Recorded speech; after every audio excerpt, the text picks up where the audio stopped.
One thing that we haven't talked about is that the families are both there. And these are two men who love their families. They are very, very committed to family stuff. And so I'm very curious to see what's going to happen. Hey, listen, I'm going to tell you. Listen, Trump is proud to be a Trump. Biden is proud to be a Biden. When the family issues hit, and I think they will hit, I think there will be questions raised about Hunter. I think we're going to see how does he handle that. And also, some of this family stuff is now fair game because of this tax stuff. So you might be in a situation now where you have two dads proud of their families, proud of themselves, trying to navigate in public life that kind of a family feud, which is now a part of national life. I think that we may be we're talking about Biden getting hit and then pivoting. But I think Biden's going to hit back a little bit, too. I do. I don't know if it's on family per se, Van, but I do think that there are going to be issues that Biden's just going to go right back at him. We are just minutes away. Let's go back to Jake. Yeah. Well, it's obviously a huge night, and we're just minutes away from it. Dana, closing thoughts as we prepare for this big event. Start the stream. This is Thank you for that, CNN. really one of the most important moments that we've seen in politics, certainly since we've all been covering it, definitely for me, because of the reason that we were talking about. We are in a pandemic, and people haven't really been able to see these candidates in the traditional ways that we usually see candidates, especially at this late stage of the game. And this is a high-stakes moment no matter what year, but especially right now. There's First Lady Melania Trump walking in with a mask, not often seen at events where her husband is featured, but all of her family walked in with masks. Abby? Yeah, I mean, you can't forget the fact that we are in a country in crisis. And I think the American people are looking for some version of strength, and they're going to see two different kinds here tonight. One man, President Trump, who leads from his gut, and another man, Joe Biden, who says to the American public, I'm leading with the help of experts and my own experience in government.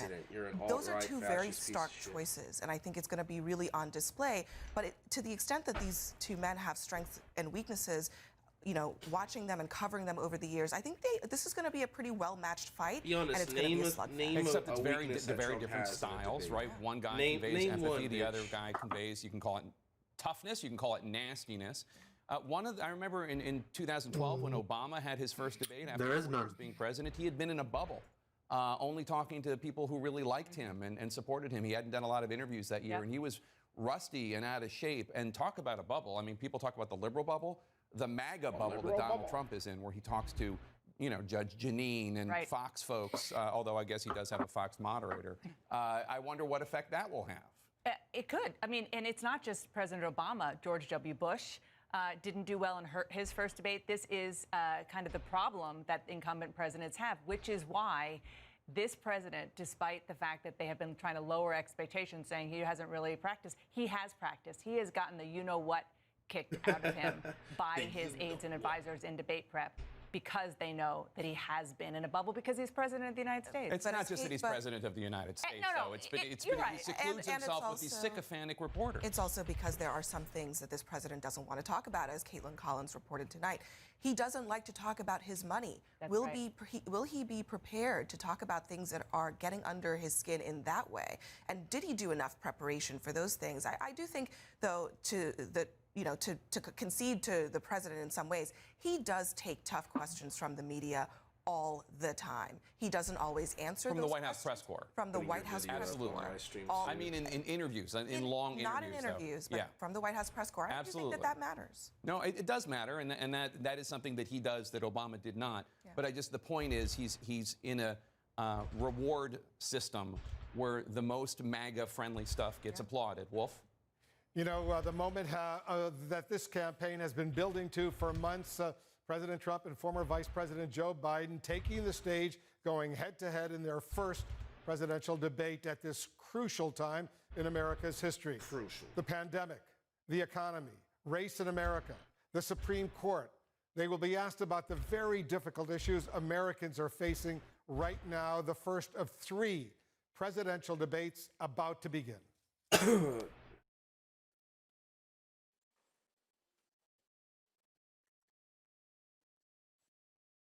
Beginning, folks. Hold your fucking horses.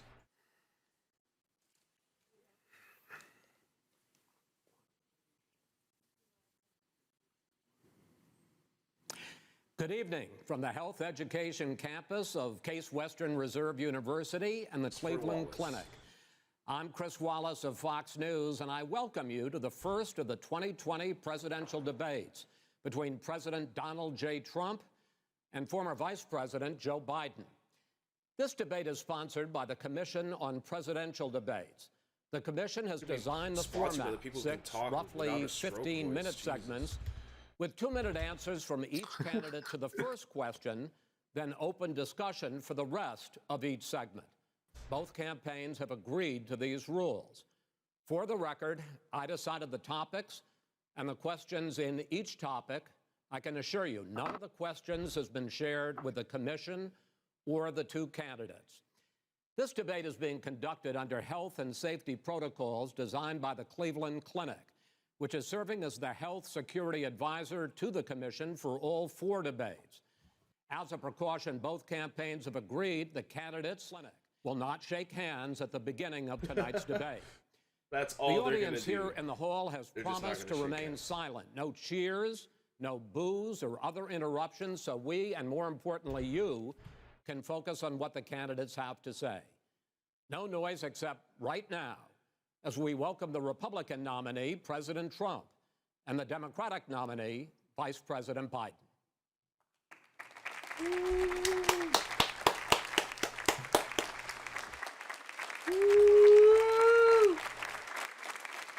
Yeah, Joe Biden, he's pumped. Joe Biden is fucking pumped, folks.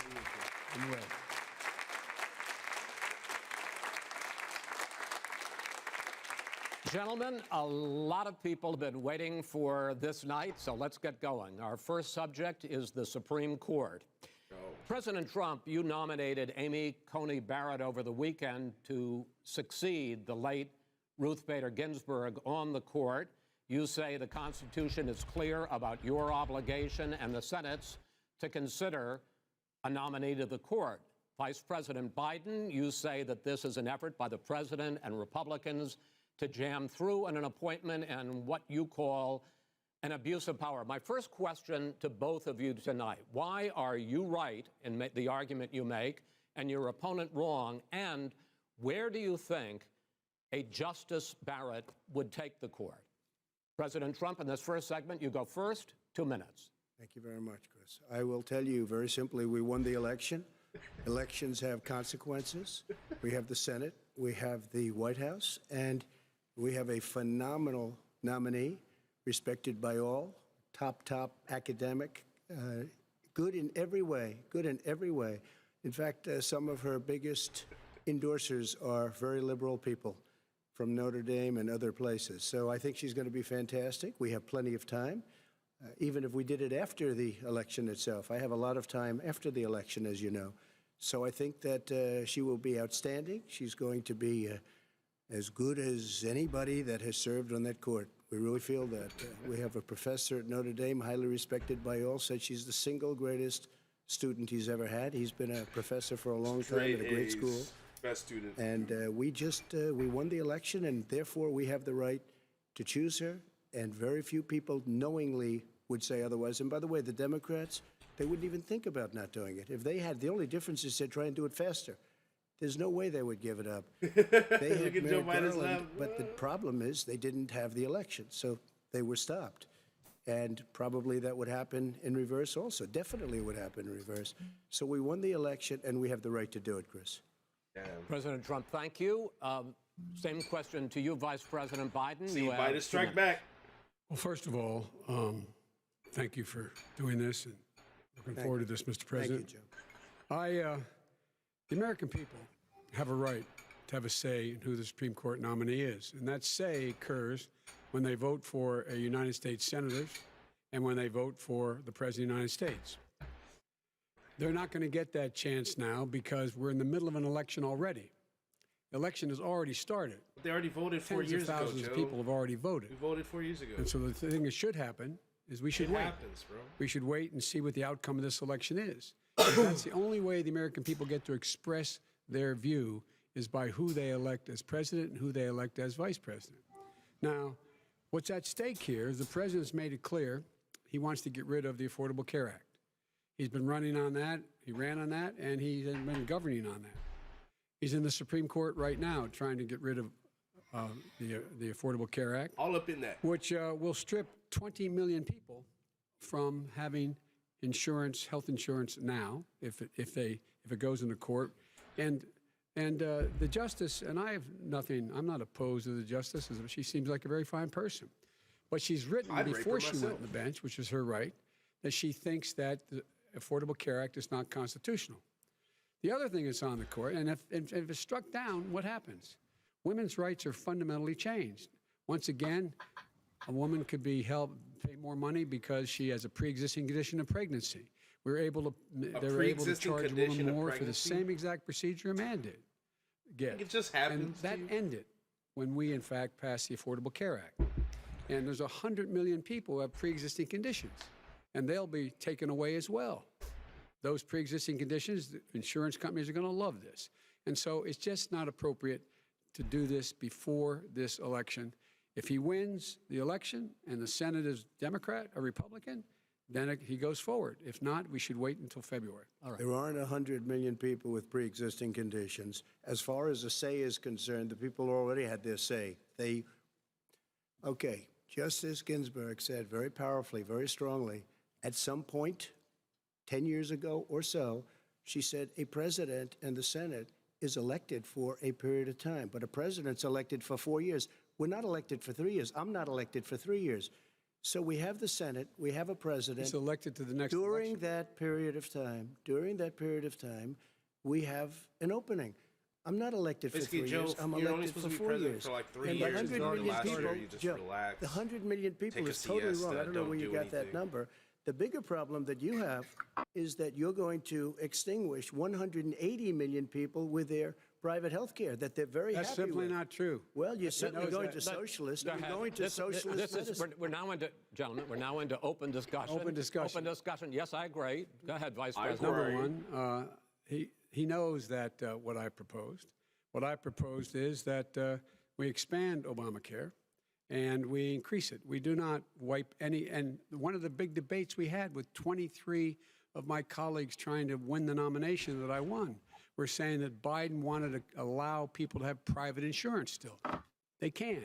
They do. They will under my proposal. It's not what you've said, and it's not what your party has said. That is simply your party a lie. doesn't say it. Your party wants to go socialist medicine. My party is and me. socialist right healthcare. now, I am and the they're going to Democratic dominate Party. you, Joe. You know that. I am the Democratic Party right Listen now. to The Joe platform put of his the foot down. Democratic I Party is am what the Democratic in Party. fact, approved. I What control approved this. of. Now, here's the deal. The deal I is run that this. it's going to wipe out pre-existing conditions. And by the way, the 200,000 people that have died on his watch, how many of those have survived? Well, there's 7 million people that contracted COVID. What does it mean for them going forward if you strike down the Affordable Care Act? Joe, you've had 308,000 military people dying because you couldn't provide them proper health care in the military. So don't tell me about this. I'm happy to talk about And this. if you were here, Look, it wouldn't be 200, it would be 2 million people because you were very late on the draw. You Late didn't on want the me to draw. ban You know China, he's right about which was that, Joe. heavily You infected. guys were shaking You didn't want hands me to all over ban Chinatown. Gentlemen, Europe, which no, was heavily Mr. infected. President, You would have Mr. been much President, later, Joe. Mr. President, much later. Mr. President, You're talking about 2 million people. You're Mr. not gonna be able to President, as shut a him up. moderator, we are going to talk about COVID in the next segment, but go ahead. Let me finish. The point is that the president also is opposed to Roe v. Wade. That's on the ballot as well in the court. And so that's also at stake right now. And so the election is already You don't know it's begun. on the ballot. Why is it on the ballot? Because Why is it you on the said ballot? It's not you're- on the ballot. It's on the ballot in the I court. don't think so. In the court. Well, There's nothing happening there. Donald, would you And just you don't be quiet know for a her minute? view Would you on just be quiet Roe for v. me, Wade. Joe? I Nobody don't know cares her view. about you. Well, all right. Let's talk. Look at him. He's so hurt. It's like We got Trump's lots of not letting me gentlemen. We got a lot of talk. time. So Trump's not letting me talk. on health care, and then we'll come back to Roe v. Wade. All right. Mr. President, the Supreme Court will hear a case a week after the election in which the Trump administration, along with 18 state attorneys general, are seeking to overturn That's right. Obamacare, to end Obamacare. You have spent the last... Because they want to give good health care. If I may ask my question, sir. Good health care. Over the last 4 years, you have promised to repeal and replace Obamacare, but you have never in these 4 years come up with a plan, a comprehensive plan to replace Obamacare. Of course I have. Well, I got rid of the individual mandate. I'm going to give you an opportunity. I got rid of the individual mandate, which was a big chunk of Obamacare. That is absolutely a big thing. That was the worst part of Obamacare. Sir, Chris, that was the worst part of Obama. Let me ask my question. Well, I'll ask Joe. The no, individual mandate was the most unpopular Mr. aspect of Mr. Obamacare. I got rid of it. I'd like and you we to, will protect Mr. people President, with I'm the racial moderator of this debate, over and I would like you to let me ask my question, and then you can answer your Go ahead. question. You, in the course of these 4 years, have never come up with a comprehensive plan to replace Obamacare, and just this last Thursday, you signed a largely symbolic executive order to protect people with pre-existing conditions 5 days before this debate. So my question, sir, is what is the Trump health care plan? Fine. Well, first of all, I guess I'm debating you, not him, but that's okay. I'm not surprised. Let me just tell you something. There's nothing symbolic. I'm cutting drug prices. I'm going with favored nations, which no president has the courage to do because you're going against Big Pharma. Drug prices will be coming down 80 or 90%. You could have done it during your 47-year period in government, but you didn't do it. 47 years, Biden. So we're cutting health care. about All of the things that we've done, insulin. I give you an example. Insulin. It was destroying families, destroying people. The cost. I'm getting it for so cheap. It's like water. You want to know the truth? So cheap. Take a look at all of the drugs that what we're doing. Prescription drug prices. We're going to allow our governors now to go to other countries to buy drugs because they pay just a tiny fraction. As I say, this is open discussion. No, let me but ask this you is about. big. This you'll is be happy, big stuff, sir. You'll be happy. I'm about to pick up on one of your points to ask slam the it vice down for you, president, Trump. which is Give he me a points second. out that you would like to add a public option to Obamacare, and the argument that he makes and other Republicans make is that that is going to end private insurance. It is and not. Well, if I can ask you the question, it will Not end. what your party says, by the way. It will end private insurance and create a government takeover of health care. It does not. It's only for those people who are so poor they qualify for Medicaid. They can get that free in most states, except governors who want to deny people who are poor Medicaid. Anyone who qualifies for Medicare would Medicaid would automatically be enrolled in the public Biden option. look like he has natural The vast majority of the American people would still not be in that option. Number one. Joe, you Number agreed two. with Bernie Sanders, who's far left, on the manifesto, we call it. And that gives you socialized medicine. Look, hey, Are you saying I'm not you going to didn't listen to him. The fact of the matter is, I beat Bernie Sanders. Not by much. I beat I'm here. Not by I'm here much. standing facing you. Pocahontas would have left 2 days early. You would have lost every primary. All he knows how to on do Super is hurt. Tuesday. You got very lucky. Here's the deal. I got very lucky. I'm going to get very lucky tonight as well. And he just tonight I'm gonna agrees make with Trump. sure Yeah, you're right. I because got very Here's lucky. the deal. Biden is not The fact good at is that this. everything he's saying so far He's is simply a laughing at lie. Trump, I'm what not here to Trump's call out saying. his He's lies. Everybody admitting that knows Trump he's a is liar. hilarious. But you I just agreed. want to Hey, make Joe, sure. Joe, you're the liar. I want to make sure. Graduated last in your class, not first in your class. I want to make Mr. sure. President, can you let him finish? sir? He doesn't know how to do that. He has, you know, you pick Be surprised. the Go ahead, wrong Joe. guy, the wrong Joe, night at go. the wrong time. Listen, you agreed with Here's the Bernie deal. Sanders to the The manifesto. whole idea. Let him. There is no manifesto. Number Please one. let him speak, Mr. Number two. You just lost the left. Number two. You just lost the left. You agreed with Bernie Sanders on a plan. Folks, absolutely folks, agreed do you to, have and any under that idea plan, what you have this clown's socialized, doing? They call it Mr. Do you Medicare. have any President. do? Socialized medicine. Mr. President. I'll tell you what. He is Trump not is- for oh any my help for people needing health care. This guy is so beautiful. Because he, in fact, already has cost 10 million people their health care that they had from their employers because of his recession. Number one. Number two, there are 20 million people getting health care through Obamacare now that he wants to take it away. He won't ever look you in the eye and say that's what he wants to do. Take it away. No, I want to give them better health care at a much lower price because and by Obamacare the way, he doesn't is know no how. good. He doesn't know how I've to do already that. fixed it. He has never I've offered already a plan. fixed it to an extent. He has never Obamacare, done a as single you might thing. know, but probably don't. Gentlemen, you realize if you're both speaking at the same time, and it's too expensive. let the president. Go ahead, sir. Obamacare is no good. We made it better, and I had a choice to make very early on. We took away the individual mandate. We guarantee pre-existing conditions, but took away the individual mandate. Listen, this is the way it is. And that destroyed, they shouldn't even call it Obamacare. Then I had a choice to make. Do I let my people run it really well or badly? If I run it badly, they'll probably blame him, but they'll blame me. But more importantly, I want to help people, okay?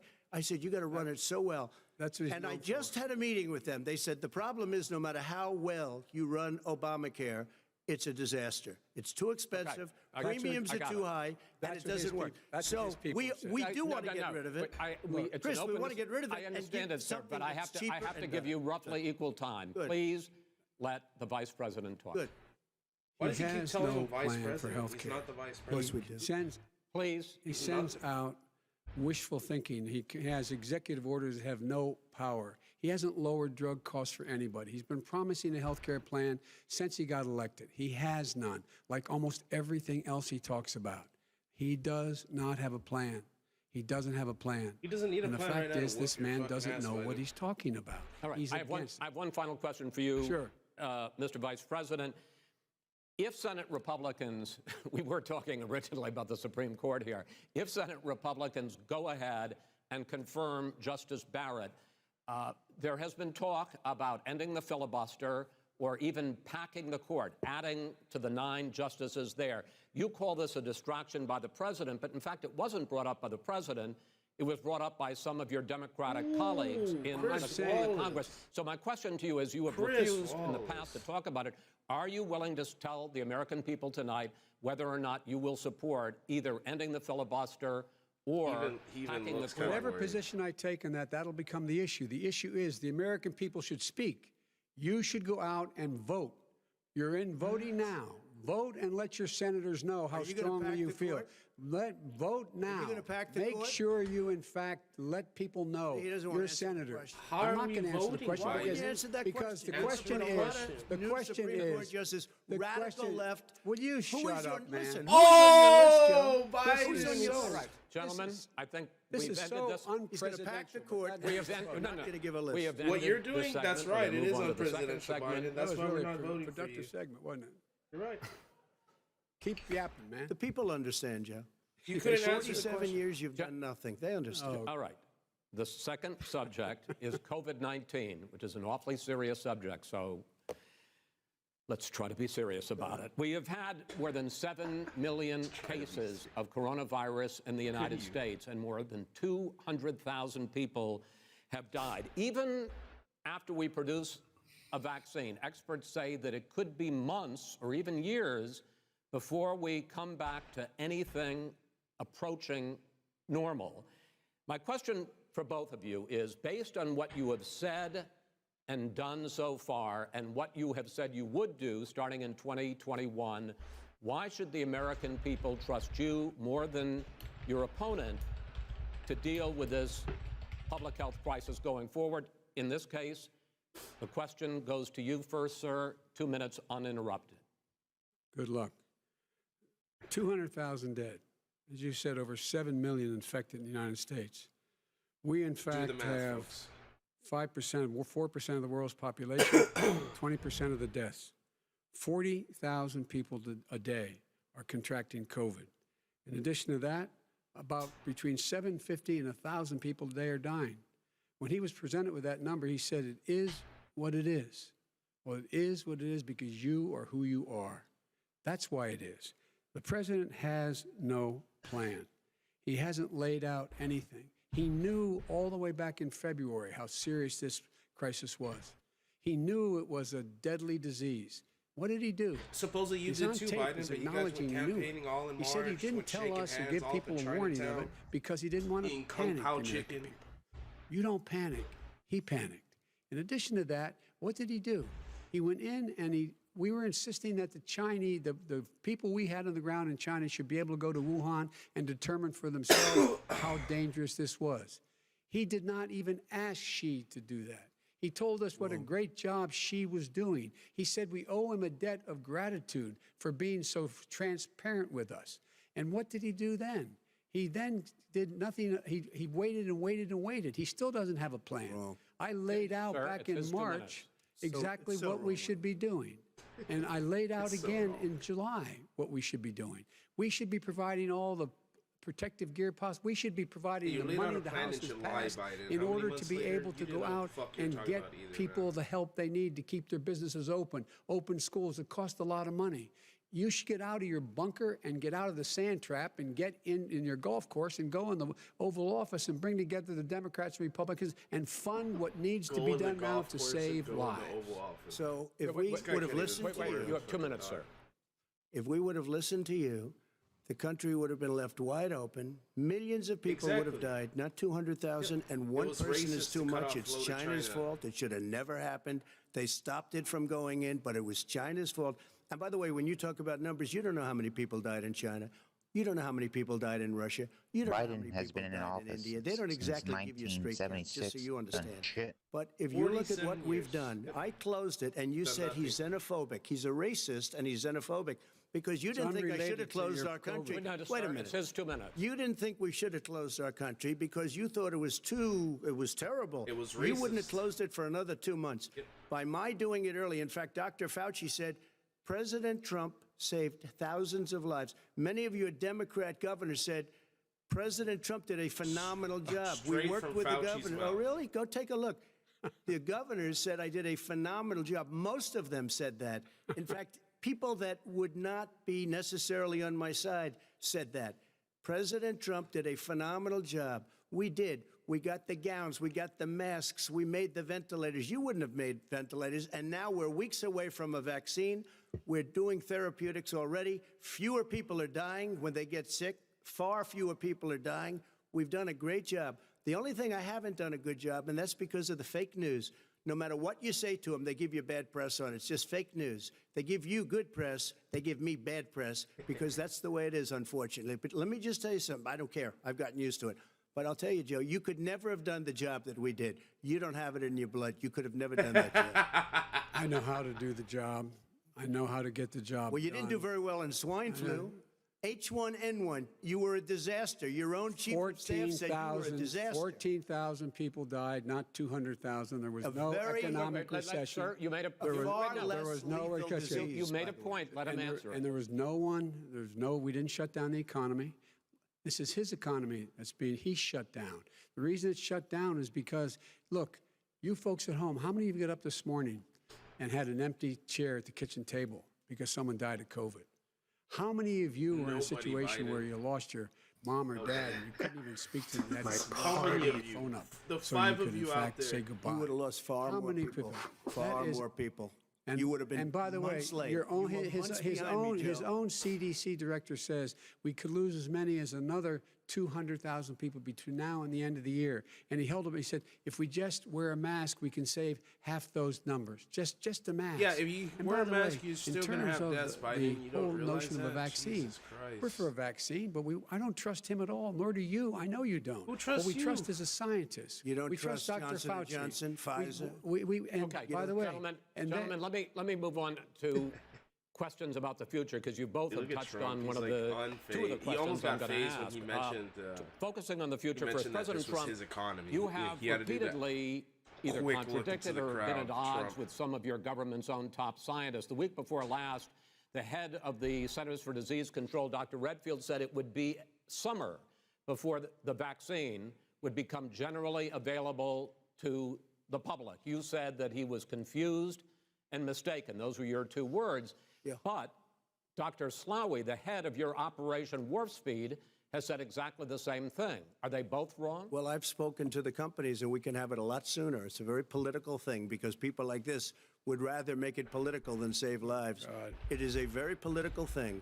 I've spoken to Pfizer. I've spoken to all of the people that you have to speak to. We have great I spoke to all Moderna, of them. Johnson & Johnson, and others.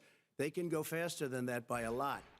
Become very political because the left, or I don't know if I call So them you're left, I don't know suggesting what I that call the them. head of your Operation Warp Speed, Dr. Slaoui... I disagree with him. Yeah, no, I disagree with both of them. And he didn't say that. He said it could be there, but it could also be much sooner. I had him in my office 2 days ago. He talked about the summer, Did you sir, talk to before him, it's Chris generally Wallace? I did, available. 2 days. Just Because like we Dr. said it's a Redfield. possibility that we'll have the answer before November 1st. It could also I'm be talking about after when it's that. generally available, not when Well, it'll we're be. going to deliver it right away. We have the military all set up. Logistically, they're all set up. We have our military that delivers soldiers, and they can do 200,000 a day. They're going to be This delivering is the same man It's who all told set you up. by Easter this would be gone away.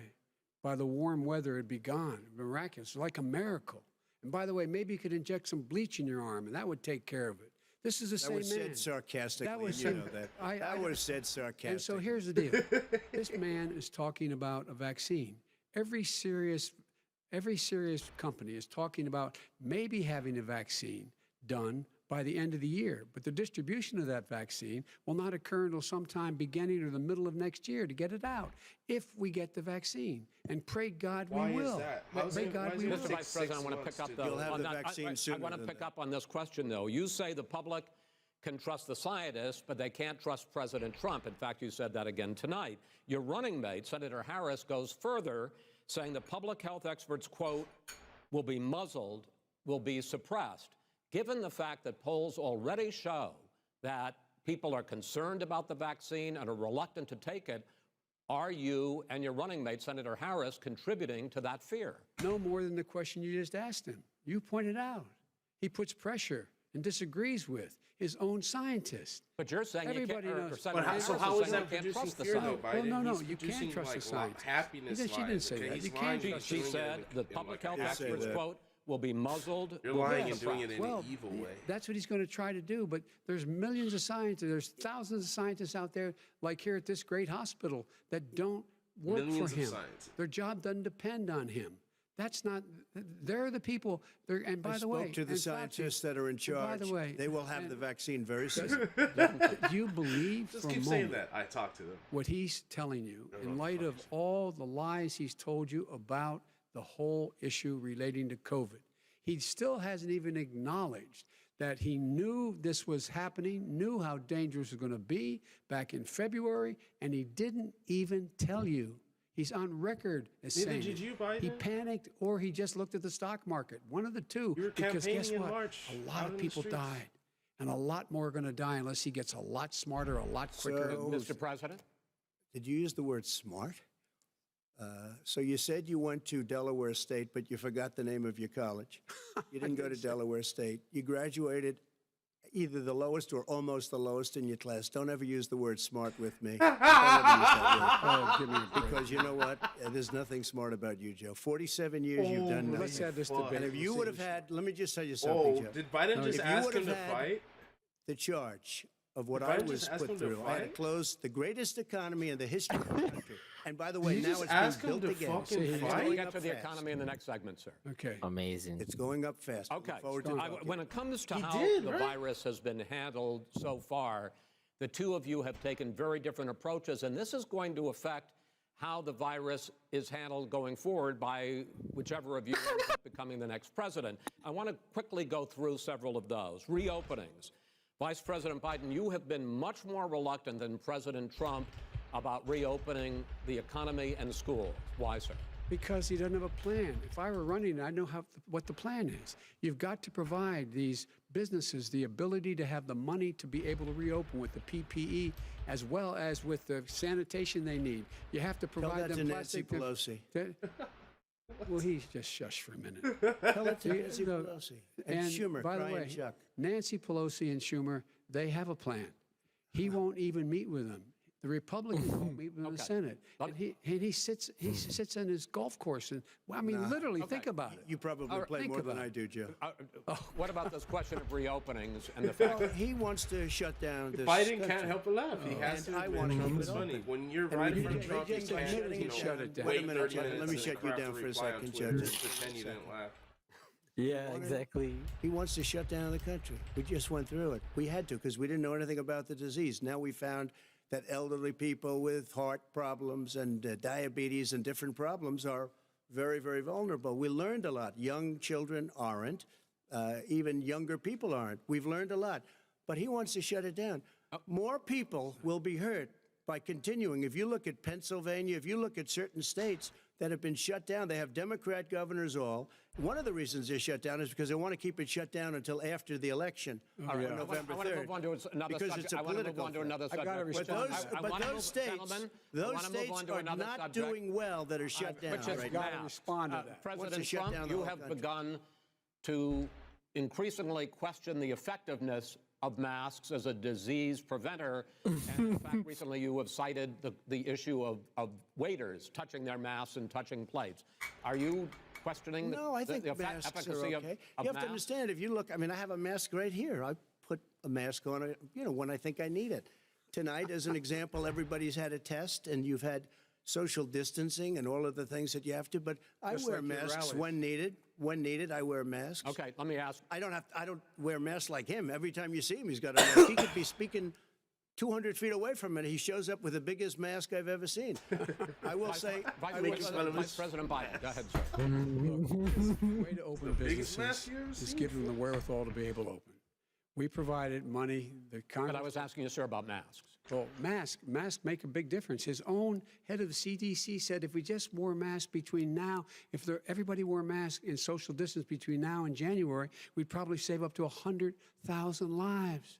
It matters. and they've also It said the matters. opposite. They've And also said no serious person said the opposite. They've No also said, well, look serious. at Dr. Fauci. Dr. Fauci said the He opposite. did not I say want to the ask you, we opposite. got a Said little very bit more than a strongly, minute left in this masks segment. are not good. Then he changed his mind. He said masks are good. I'm wanna okay with masks. I I'm want to not ask you fighting both about masks. one last subject, because your different approaches Got has the minis even right, affected the Biden. way that you have campaigned. President Trump, you're holding large rallies with crowds packed together, thousands of people. Outside. Outside, yes, sir, agreed. Vice President Biden, you are holding much smaller events with Because nobody will show up. people with. Well, it's true. Nobody shows up to his rallies. Look, In any Biden's case, fucking funny. He can't holding the big stop why himself from laughing. It's fucking funny. People This is who hear you're. what I have to say. This is who I you're. mean, But are you have not to know worried great about great us job fighting as alt-right, president, and or I'll have people who find 35,000 alt-right people show Biden up is at laughing airports. the hell We use out of an airports. Are you not alt-right worried jokester. about We have a disease lot of issues, people. sir? Yep. Well, so far, we have had no problem whatsoever. It's outside. That's a big difference, according to the experts.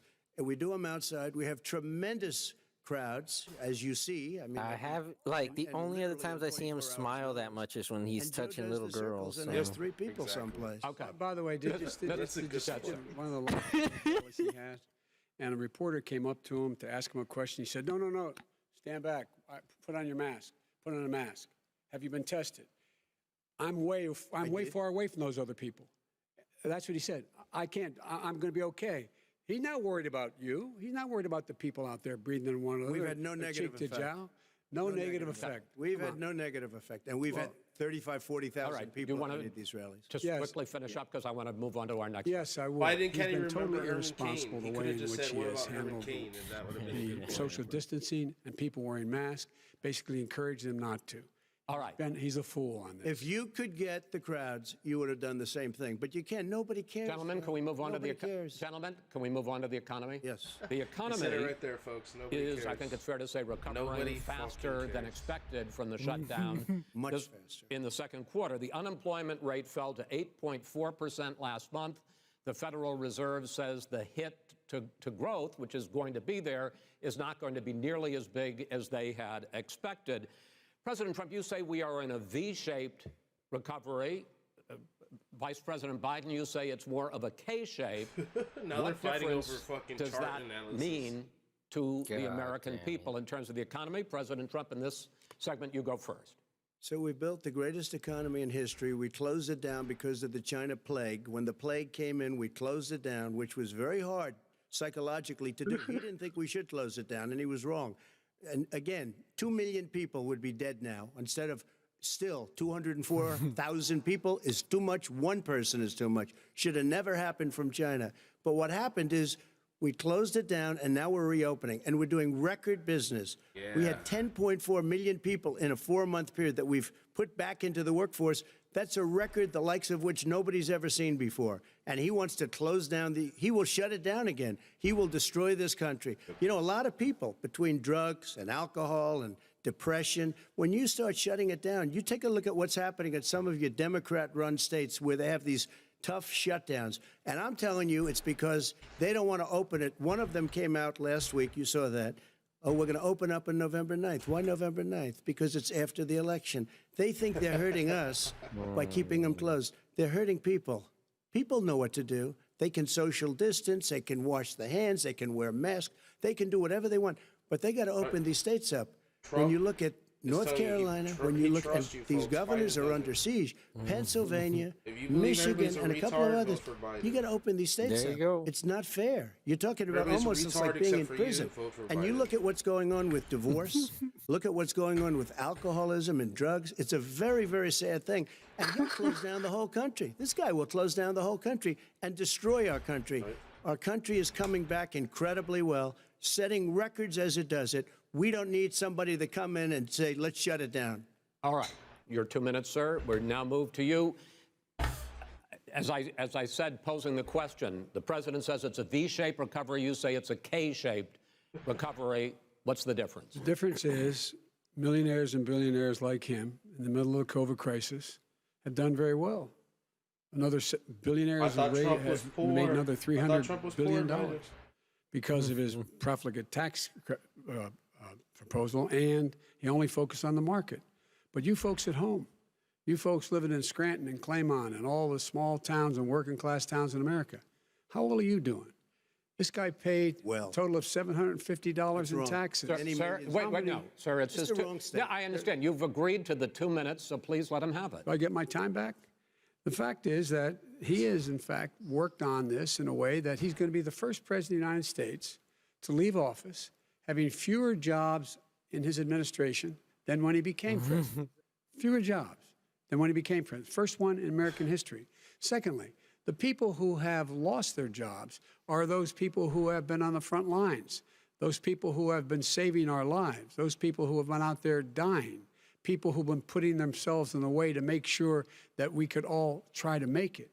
And the idea that he is insisting that we go forward and open when you have almost half the states in America with a significant increase in COVID deaths and COVID cases in the United States of America.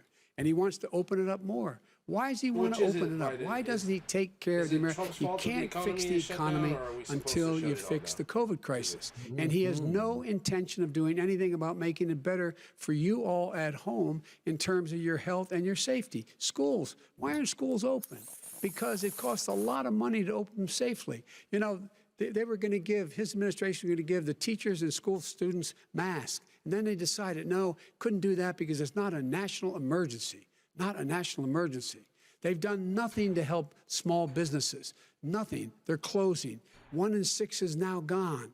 He ought to get on the job and take care of the needs of the American people so we can open safely. All right. Your time is up, sir. We are going to get to... I have to respond to that. Well, you both had 2 minutes, sir.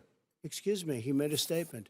So did you. People want their schools, people want their schools open. They don't want to be shut down. They don't want their state shut down. They want their restaurants. I look at New York. It's so sad what's happening in New York. It's almost like a ghost town, and I'm not sure it can ever recover what they've done in New York. People want their places open. I mean, let's be honest, they want to get back to their lives. They'll be careful, but they want their schools open. I'm the one that brought back football. By the way, I brought back Big Ten football. It was me, and I'm very happy to do it. And people of Ohio are very proud of me. And you know how I found out? When Gentlemen, we're going to get to your economic plans going forward in a moment. But first, Mr. President, as you well know, there's a new report that in 2016, the year you were elected president, and 2017, your first year as president, that you paid $750 a year in federal income tax each of those years. You want to hear this response? I know that you pay a lot of other taxes, but I'm asking you the specific question. Is it true that you paid $750 in federal income taxes each of those 2 years? I paid millions of dollars in taxes, millions of dollars of income tax. And let me just tell you, there was a story in one of the papers. I paid $38 million 1 year. I paid $27 million. Show us your tax returns. I went... you'll see it as soon as it's finished. You'll see it. You know, if you want to go to the Board of Elections. There's a 118-page or so report that says everything I have, every bank I have, I'm totally under-leveraged because the assets are extremely good, and we have a very, I built a great company. I'm asking you a specific question, which is... let me tell you. I understand all of that. I understand all of that. No, Mr. President. Go ahead. I'm asking you a question. Will you tell us how much you paid in federal income taxes in 2016 and 2017? Millions of dollars. You paid millions of dollars? Millions of dollars, So yes. not $750? Millions of dollars, and you'll get to see it. And you'll get to see it. But let me just tell you, Chris, let me just tell you something, that it was the tax laws. I don't want to pay tax. Before I came here, I was a private developer. I was a private business people. Like every other private person, unless they're stupid, they go through the laws, and that's what it is. He passed a tax bill that gave us all these privileges for depreciation and for tax credits. We build a building and we get tax credits, like the hotel on Pennsylvania Avenue. You get a massive, which, by the way, was given to me by the Obama administration, if you can believe that. Now, the man got fired right after that happened. But Vice President Biden, you want to respond? Yeah, I do want to respond. Look, the tax code that made him, put him in a position that he pays less tax than a school teacher on the money a school teacher makes, is because of him he says he's smart because he can take advantage of the tax code. And he does take advantage of the tax code. That's why I'm going to eliminate the Trump tax cuts. And I'm going to eliminate those tax cuts and make sure that we invest in the people who, in fact, need the help. People out there need help. But why didn't you do it over the last 25 years? Because you weren't president. Because you weren't president screwing things up. You were a senator. And You're by the way, worst you were president America has ever had. Hey, Come Joe, on. let me just tell you, Joe, I've done more in 47 months. I've done more than you've done in 47 years, Joe. We've done things that you never even thought of doing, including fixing the broken military that you gave me, taking care of your vets. Mr. President, we're talking about the economy. I'd like to ask you about your plans going forward, because, Mr. Vice President, your economic plan, if you were to be elected president, focuses a lot on big government. Notice how they steered away from that. Why haven't you done anything about it? Focus first on the taxes. You're the worst president, You propose Trump. more than $4 trillion over a decade in new taxes on individuals making more than $400,000 a year and on corporations. I don't know if it's just a camera, President Trump but Trump's says that flag that is kind bigger of than an Biden's. increase in That taxes alone has me is convinced. going to hurt the economy as it's just coming out of a recession. Well, just take a look at what the analysis done by Wall Street firms. Points out that my economic plan would create 7 million more jobs than his in 4 years, number one. And number two, it would create an additional $1 trillion in economic growth, because it would be about buying American. That we're going to make this federal government spend $600 billion a year on everything from ships to steel, let's to make buildings more and U.S. the like. companies like Solyndra. And under my proposal, we're going to make sure that every penny of that has to be made by a company But respectfully, in America. sir, I'm talking about taxes, not spending. By the way, I'm going to eliminate a significant number of the tax. I'm going to make the corporate tax 28%. It shouldn't be 21%. You have 91 companies, in the Fortune 500, who don't pay a single penny in tax, making billions of dollars. Why didn't you do it before when you were vice president with Obama? Because you, in fact, passed that. That was your tax proposal. I got it done. And you know what happened? Yeah, you got it done. Our economy boomed And like it's never boomed. The economy is Mr. busted. President, Let me finish. Mr. President, let me pick up on that. You would continue your free market Why approach. didn't you do it? 'Cause lower you taxes, did it. more deregulation, correct? Not lower taxes on American people. But in Obama's, you talk about the economy booming. It turns out that in Obama's final 3 years as president, more jobs were created, 1.5 million more jobs than in the first 3 years of your presidency. They had the slowest recovery economic recovery since 1929. It was the slowest recovery. Also, they took over something that was down here. All you had to do is turn on the lights and you pick up a lot. But they had the slowest economic recovery since 1929. Let me tell you about the stock market. When the stock market goes up, that means jobs. It also means 401ks. If you got in, if you ever became president with your ideas, you want to terminate my taxes, I'll tell you what, you'll lose half of the companies that have poured in here will leave, and plenty of companies that are already here, they'll leave for other places. They will leave, and you will have a depression, the likes of which you've never seen. Look, we inherited the worst recession short of a depression in American history. I was asked to bring it back. We were able to have an economic recovery that created the jobs you're talking about. We handed him a booming economy. He blew it. It wasn't booming. blew it. He blew it. It wasn't booming. It was the weakest recovery Sir, since wait. Is it fair to say he blew it when, in When fact, COVID came in. when there was record low unemployment before COVID? Yeah, but Get him, because Chris what he Wallace. did, even before COVID, manufacturing went in the hole. Excuse number me, one. Chris. Wait. Number two. Chris, Number three. They said it would take. No, you were number two. No. Chris. They said it would This take guy. a miracle to bring back manufacturing. I brought back 700,000 jobs. They brought back nothing. They gave up on manufacturing. We Part did of my not. standard fare. I'm the guy He that brought totally back gave the up on automobile industry. manufacturing. All right, let him. We brought back, I was asked to bring back Chrysler and General Motors. We brought them back right here in the state of Ohio and Michigan. He blew it. They're gone. He blew it. And in fact, they're gone. Ohio had the best year it's ever had last year. Michigan had the best year they've ever had. That is not Many true. car companies came in from Germany, from Japan, went to Michigan, went to Ohio. They're not having And they didn't come in with you. Mr. Vice President, go ahead. And so you take a look at what he's actually done. He's done very little. His trade deals are the same way. He talks about these great trade deals. You know, he talks about the art of the deal. China's perfected the art of the steal. We have a higher deficit with China now than we did before. We have the highest trade deficit China with ate Mexico. your lunch, down 18%. China ate your lunch, Joe, and no wonder your son goes in and he takes out billions of dollars. Takes out billions of dollars to manage. He makes millions of dollars. And also, while we're at it, why is it, just out of curiosity, the mayor of Moscow's wife gave your son $3.5 million. What did he do to deserve it? What did he do with Burisma to deserve $183,000? None of that is true. Let him answer. None of that is true. Oh, really? He didn't Totally, get No, $3.5 million? Mr. President. it's Mr. totally, President, About as please. true as all the totally dossiers about discredited. Trump pissing Totally in the bed, discredited. right? And by the way, Well, wait, he didn't get No, no. $3.5 million, Joe? Mr. Vice He got Mr. $3.5 million. President, it is not true. Oh, really? Mr. Oh. President, But, it's an open discussion. Please. Now, It's a fact. Well, you have raised an issue. Let the Vice President answer. Discredited. Did There was a Burisma pay him report. $183,000 a month with no experience in energy? Mr. Look, President, my son did nothing wrong at Burisma. I think he did. and Mr. the only President, guy that let did him something- answer. He doesn't want to let me answer because he knows I have the truth. His position has been totally, thoroughly that why you don't like discredited Republicans? The media. Because you know by we have the everybody. truth? Well, by the By the media, media. by our Because they refuse to allies, talk by the about it World because they're Bank, embarrassed.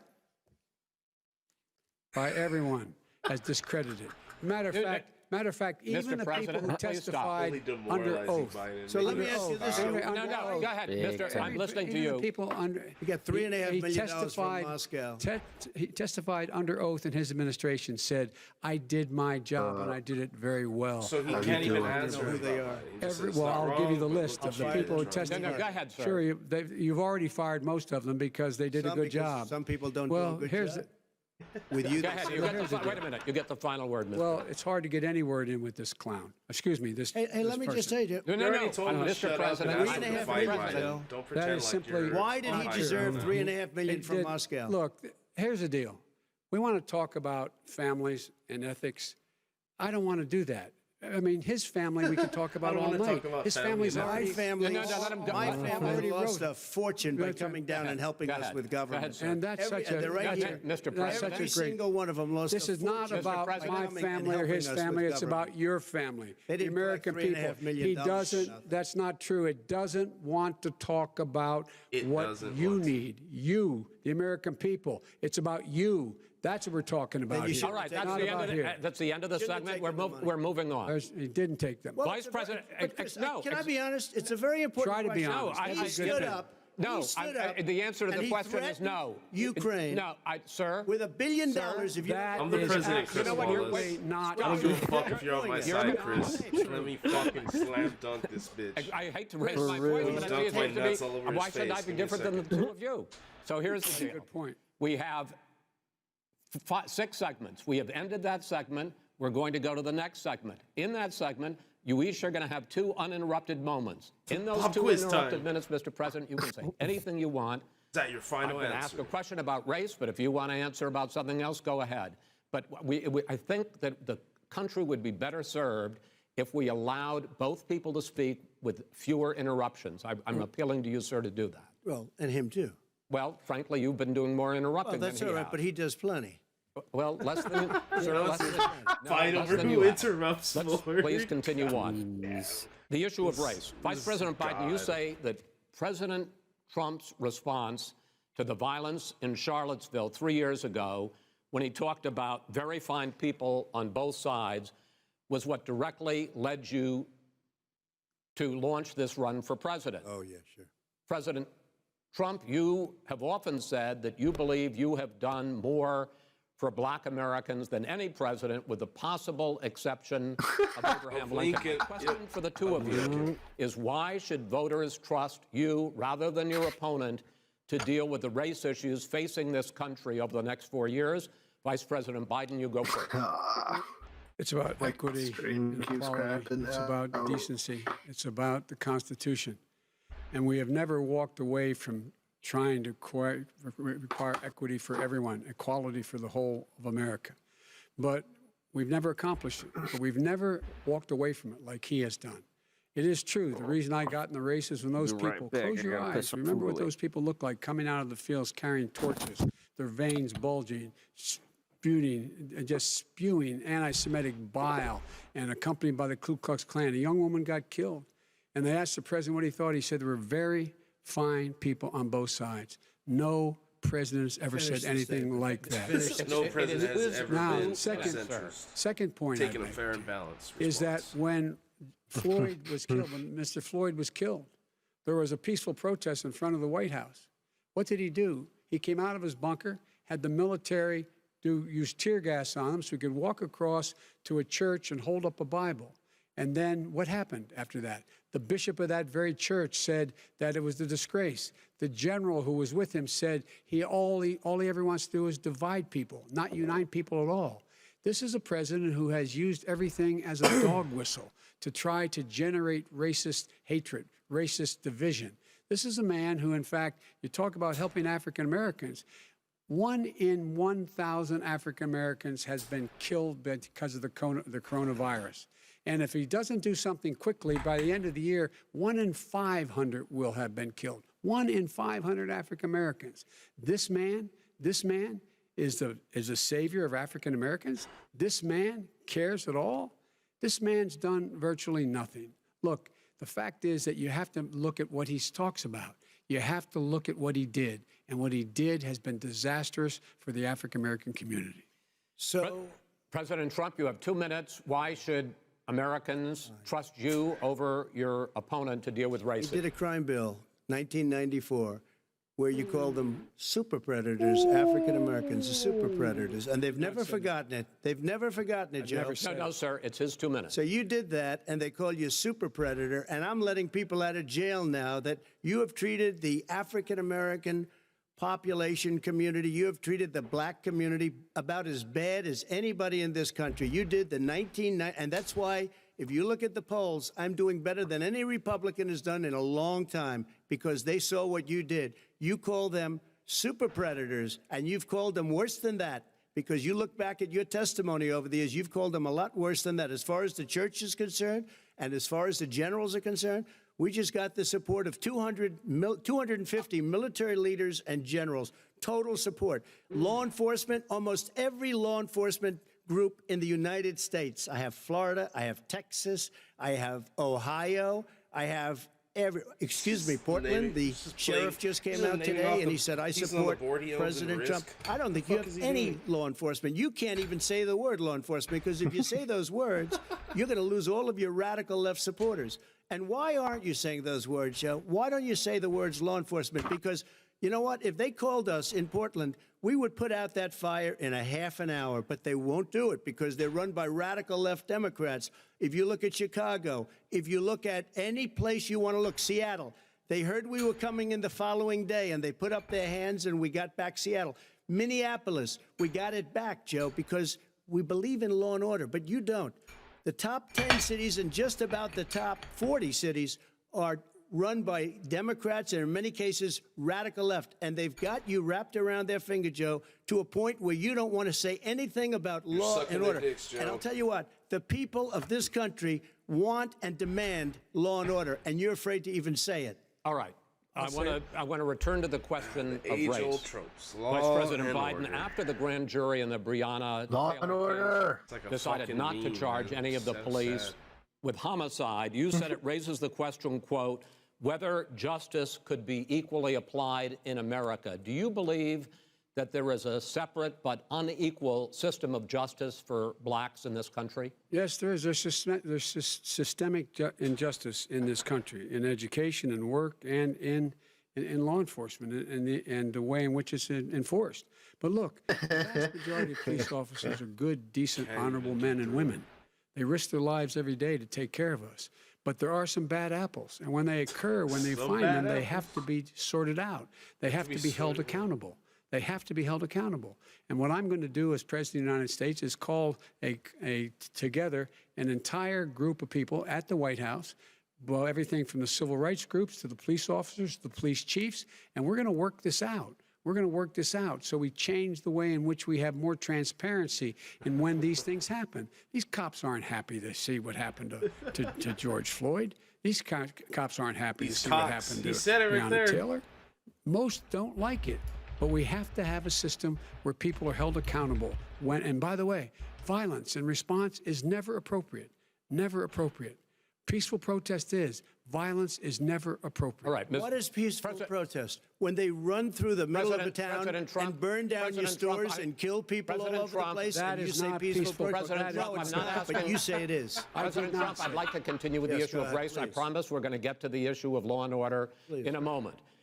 This month, your administration directed federal agencies to end racial sensitivity training that addresses white privilege or critical race theory. Yeah, critical race theory. Why did you decide to do that, to end racial sensitivity training? And do you believe that there is systemic racism in this country, sir?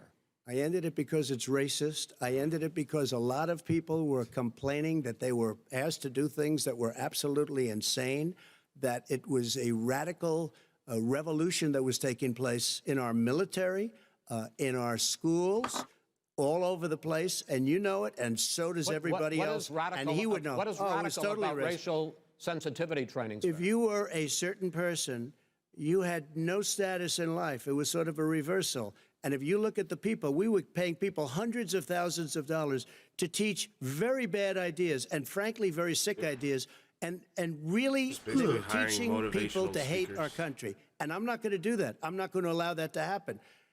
We have to go back to the core values of this country. They were teaching people that our country is a horrible place, it's a racist place, and they were teaching people to hate our country. And I'm not going to allow that to happen. Vice President Biden? Nobody's doing that. He's the racist. You just don't know. Here's the deal. I know a lot more about this. Let him finish. The fact is that there is racial insensitivity. People have to be made aware of what other people feel like, what insults them, what is demeaning to them. It's important that people know. They don't want to. Many people don't want to hurt other people's feelings, but it makes a big difference. It makes a gigantic difference in the way a child is able to grow up and have a sense of self-esteem. It's a little bit like how this guy and his friends look down on so many people. They look down their nose on people like Irish Catholics like me and grew up in Scranton. They look down on people who don't have money. They look down on people who are of a different faith. They look down on people who are a different color. In fact, we're all Americans. The only way we're going to bring this country together is bring everybody together. There's nothing we cannot do if we do it together. We can take this on and we can defeat racism in America. President Trump, sir. During the Obama-Biden administration, there was tremendous division. There was hatred. You look at Ferguson. You go to many places. Look at Oakland. Look what happened in Oakland. Look what happened in Baltimore. Look what happened. Frankly, it was more violent than what I'm even seeing now. But the reason is that the Democrats that run these cities don't want to talk like you about law and order. Violent and you crime, still haven't mentioned. Are you in favor of law and order? I'm in favor of law. You follow. Are you in favor of law and order? Go ahead. I'm in favor. Let him finish. Law and order. Let him answer. Law and order with justice, where people get treated fairly. And the fact of the matter is violent crime went down 17%, 15% in our administration. All right. It's gone up on his watch. Went down much more in ours. All right, we're not. Mr. President, you're going to. Mr. President, every record in the Mr. President, you're going to be very happy because we're now going to talk about law and order. Places we had trouble were Democratic-run cities. That's exactly my question. There has been a dramatic increase in homicides in America this summer, particularly, and you often blame that on Democratic mayors and Democratic governors, but in fact, there have been equivalent spikes in Republican-led cities like Tulsa and Fort Worth. So the question is this really a party issue? I think it's a party issue. You can bring in a couple of examples, but if you look at Chicago, what's going on in Chicago, where 53 people were shot and 8 died shot. If you look at New York, where it's going up like nobody's ever seen anything, the numbers are going up 100, 150, 200%. Crime. It is crazy what's going on.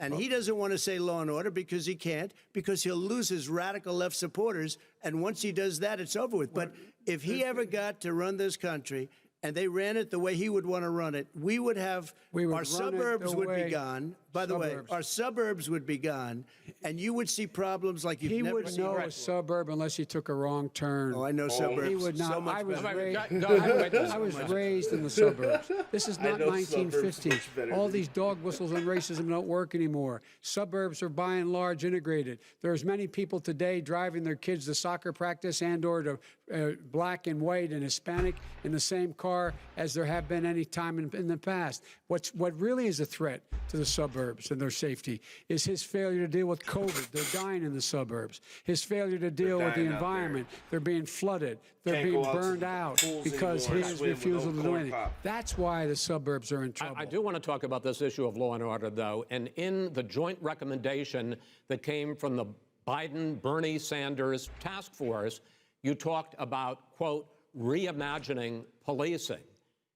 Yeah. First of all, what does reimagining policing mean, and do you support? Reimagining. Let me finish the question. What does reimagining policing mean, and do you support the Black Lives Matter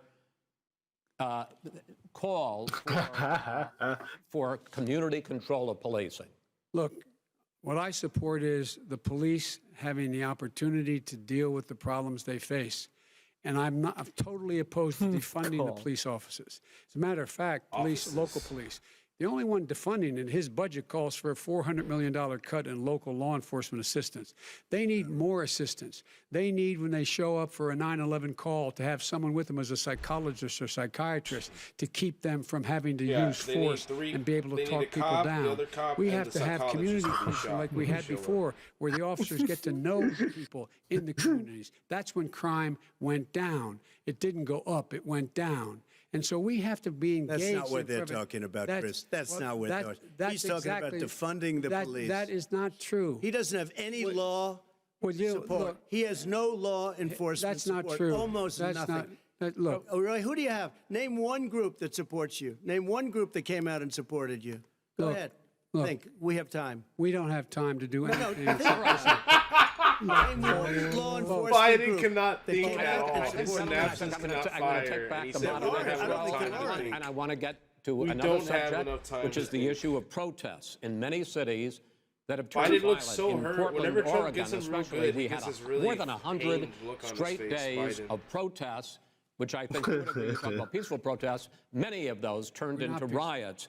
Mr. Vice President, you say that people who commit crimes should be held accountable. The question I have, though, is, as the Democratic nominee, and earlier tonight you said that you are the Democratic Party right now, have you ever called the Democratic mayor of Portland or the Democratic governor of Oregon and said, hey, you got to stop this, bring in the National Guard, do whatever it takes, but you stop the days and months of violence in Portland? I don't hold public office now. I am a former vice president. I've made it clear. I've made it clear in my public statements that the violence should be prosecuted. It should be prosecuted, and anyone who commits it. But you've never called for the people, the leader. Excuse me, sir.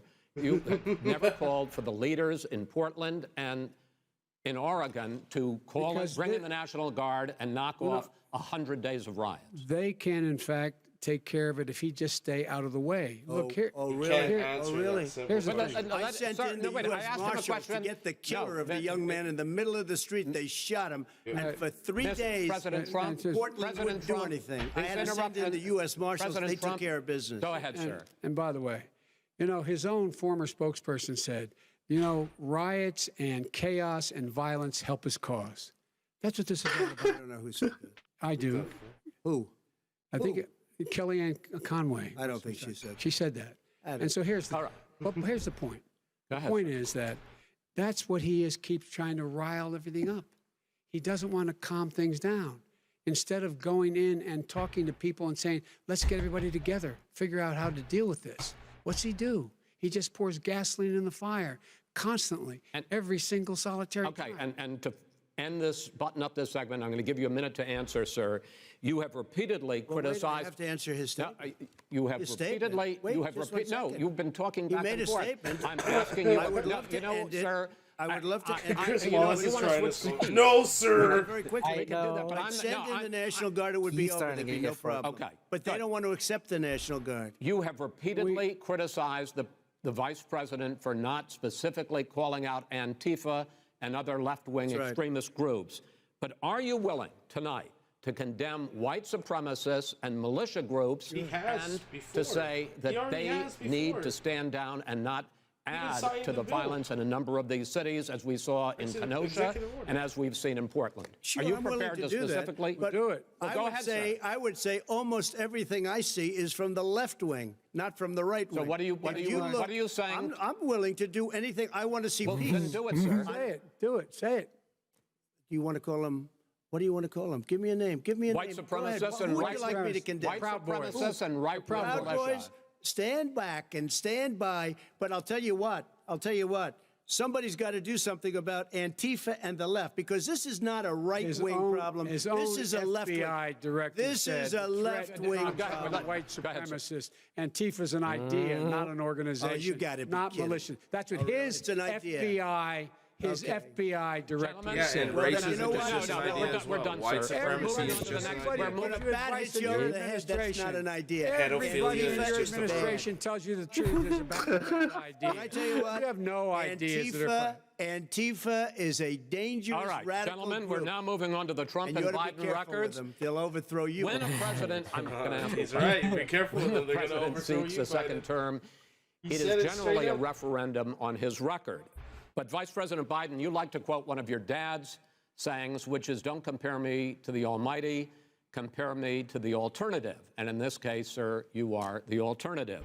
Looking at both of your records, I'm going to ask each of you, why should voters elect you president over your opponent? In this segment, President Trump, you go first, 2 minutes.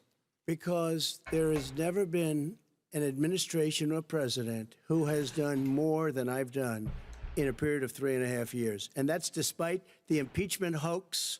And you saw what happened today with Hillary Clinton, where it was a whole big con job. But despite going through all of these things, where I had to fight both flanks and behind me and above, there has never been an administration that's done what I've done. The greatest, before COVID came in, the greatest economy in history, lowest unemployment numbers. Everything was good. Everything was going. And by the way, there was unity going to happen. People were calling me for the first time in years. They were calling, and they were saying, it's time maybe. And then what happened? We got hit, but now we're building it back up again. A rebuilding of the military, including Space Force and all of the other things. A fixing of the VA, which was a mess under him. 308,000 people died because they didn't have proper health care. It was a mess. And we now got a 91% approval rating at the VA, our vets. We take care of our vets.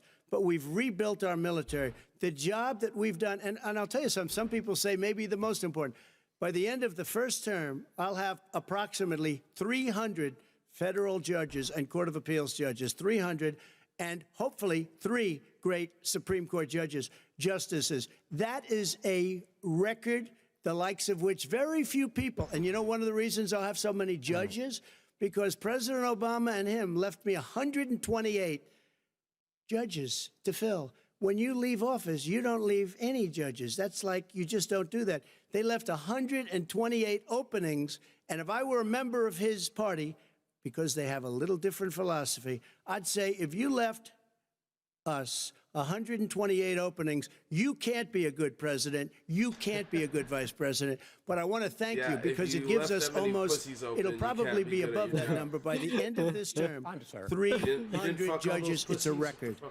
Looking at your records, why should voters elect you president as opposed to President Trump? You have 2 minutes uninterrupted. Under this president, we become weaker, sicker, poorer, more divided, and more violent. When I was vice president, we inherited a recession. I was asked to fix it. I did. We left him a booming economy, and he caused a recession. With regard to being weaker, the fact is that I've gone head-to-head with Putin and made it clear to him we're not going to take any of his stuff. He's Putin's puppy. He still refuses to even say anything to Putin about the bounty on the heads of American soldiers. Your son got $3.5 million. And by the way, my son... Wait a minute. Mr. President, your campaign agreed that both sides would get 2-minute answers uninterrupted. Well, your side agreed to it, and why don't you observe what your campaign agreed to as a ground rule, okay, sir? He never keeps his word. Can you add back no, I'm not asking. That was a rhetorical question. Can you add back 30 seconds? It was a rhetorical question. All right. Go ahead. We're poor. The billionaires have gotten much more wealthy by a tune of over $300 to $400 billion more just since COVID. You in the home, you got less. You're in more trouble than you were before. Right. In terms of being more violent, when we were in office, there were 15% less violence in America than there is today. He's president of the United States. It's on his watch. And with regard to more divided, the nation can't stay divided. We can't be this way. And speaking of my son, the way you talk about the military, the way you talk about them being losers and being and just being suckers. My son was in Iraq. He spent a year there. He got the Bronze Star. He got the Conspicuous Service Medal. He was not a loser. He was a patriot. And the people left behind there were heroes. Really? And I resent. Are you talking about Hunter? Are you talking about Hunter? I'm talking about my son, Bo Biden. You're talking about. I don't know Bo. I know Hunter. Yeah, Hunter got thrown out of the military. He was thrown out, dishonorably discharged. That's not true. He wasn't dishonorably. Cocaine use. And he didn't have a job until you became vice president. Once you became vice president, he made a fortune in Ukraine, in China, in Moscow, and various other places. True. He made a fortune. My son. And he didn't have a job. My son, like a lot of people, we know at home, had a drug problem. He's overtaken it. He's fixed it. He's worked on it. And I'm proud of him. But why was he given tens of millions of dollars? But he wasn't given tens of millions of dollars. That is totally discredited. You've already been totally discredited. We've already been through this. I think the American people would rather hear about more substantial subjects. Well, you know, as the moderator, sir, I'm going to make a judgment call here. $3.5 million from the mayor of Moscow. Let's talk about it. Gentlemen, that report is totally discredited. Mitt Romney on that committee said it wasn't worth taxpayers' money, that report. It was written for political reasons. You know, I'd like to talk about climate change. So would I. Okay. The forest fires in the West are raging now. They have burned millions of acres. They have displaced hundreds of thousands of people. When state officials there blame the fires on climate change, Mr. President, you said, I don't think the science knows. Over your 4 years, you have pulled the U.S. out of the Paris Climate Accord. You have rolled back a number of Obama environmental records. What do you believe about the science of climate change, and what will you do in the next 4 years to confront it? I want crystal clean water and air. I want beautiful, clean air. We have now the lowest carbon. If you look at our numbers right now, we are doing phenomenally. But I haven't destroyed our businesses. Our businesses aren't put out of commission. If you look at the Paris Accord, it was a disaster from our standpoint. And people are actually very happy about what's going on because our businesses are doing well. As far as the fires are concerned, you need forest management in addition to everything else. The forest floors are loaded up with trees, dead trees that are years old, and they're like tinder. and leaves and everything else. You drop a cigarette in there, the whole forest burns down. You've got to have forest management. What do you believe about the science of climate change? I believe that we have to do everything we can to have immaculate air, immaculate water, and do whatever else we can that's good. You know, we're planting a billion trees, the Billion Tree Project, and it's very exciting. Do you believe for a lot of people. that human pollution, greenhouse gas emissions contributes to the global warming of this planet? I think a lot of things do, but I think to an extent, yes. I think to an extent, yes. But I also think we have to do better management of our forests. Every year, I get the call. Every year. California's burning. If that was California cleaned, call? if, that were, if you had forest management, good forest management. Then next year, like, hey, Trump, like California. They live, they're forest cities. They're called forest cities. They maintain their forests. They manage their forests. I was with the head of a major country. It's a forest city. He said, sir, we have trees that are far more, they ignite much easier than California. There shouldn't be that problem. I spoke with the governor about it. I'm getting along very well with the governor. But I said, you know, at some point, you can't every year have hundreds of thousands of acres of land just burned to the ground. But, sir, that's burning down because of a lack of management. Sir, if you believe in the science of climate change, why have you rolled back the Obama Clean Power Plan, which limited carbon emissions in power plants? Why have you relaxed? Because it was driving energy prices through the sky. Why have you relaxed fuel economy standards that are going to create more pollution from cars? Well, because what's happening is the car is much less expensive and it's a much safer car, and you're talking about a tiny difference. And then what would happen, because of the cost of the car, you would have at least double and triple the number of cars purchased. We have the old slugs out there that are 10, 12 years old. If you did that, the car would be safer. It would be much cheaper by $3,500. In the case of California, they've simply ignored No, but you would take a lot of cars off the market because people would be able to afford a car.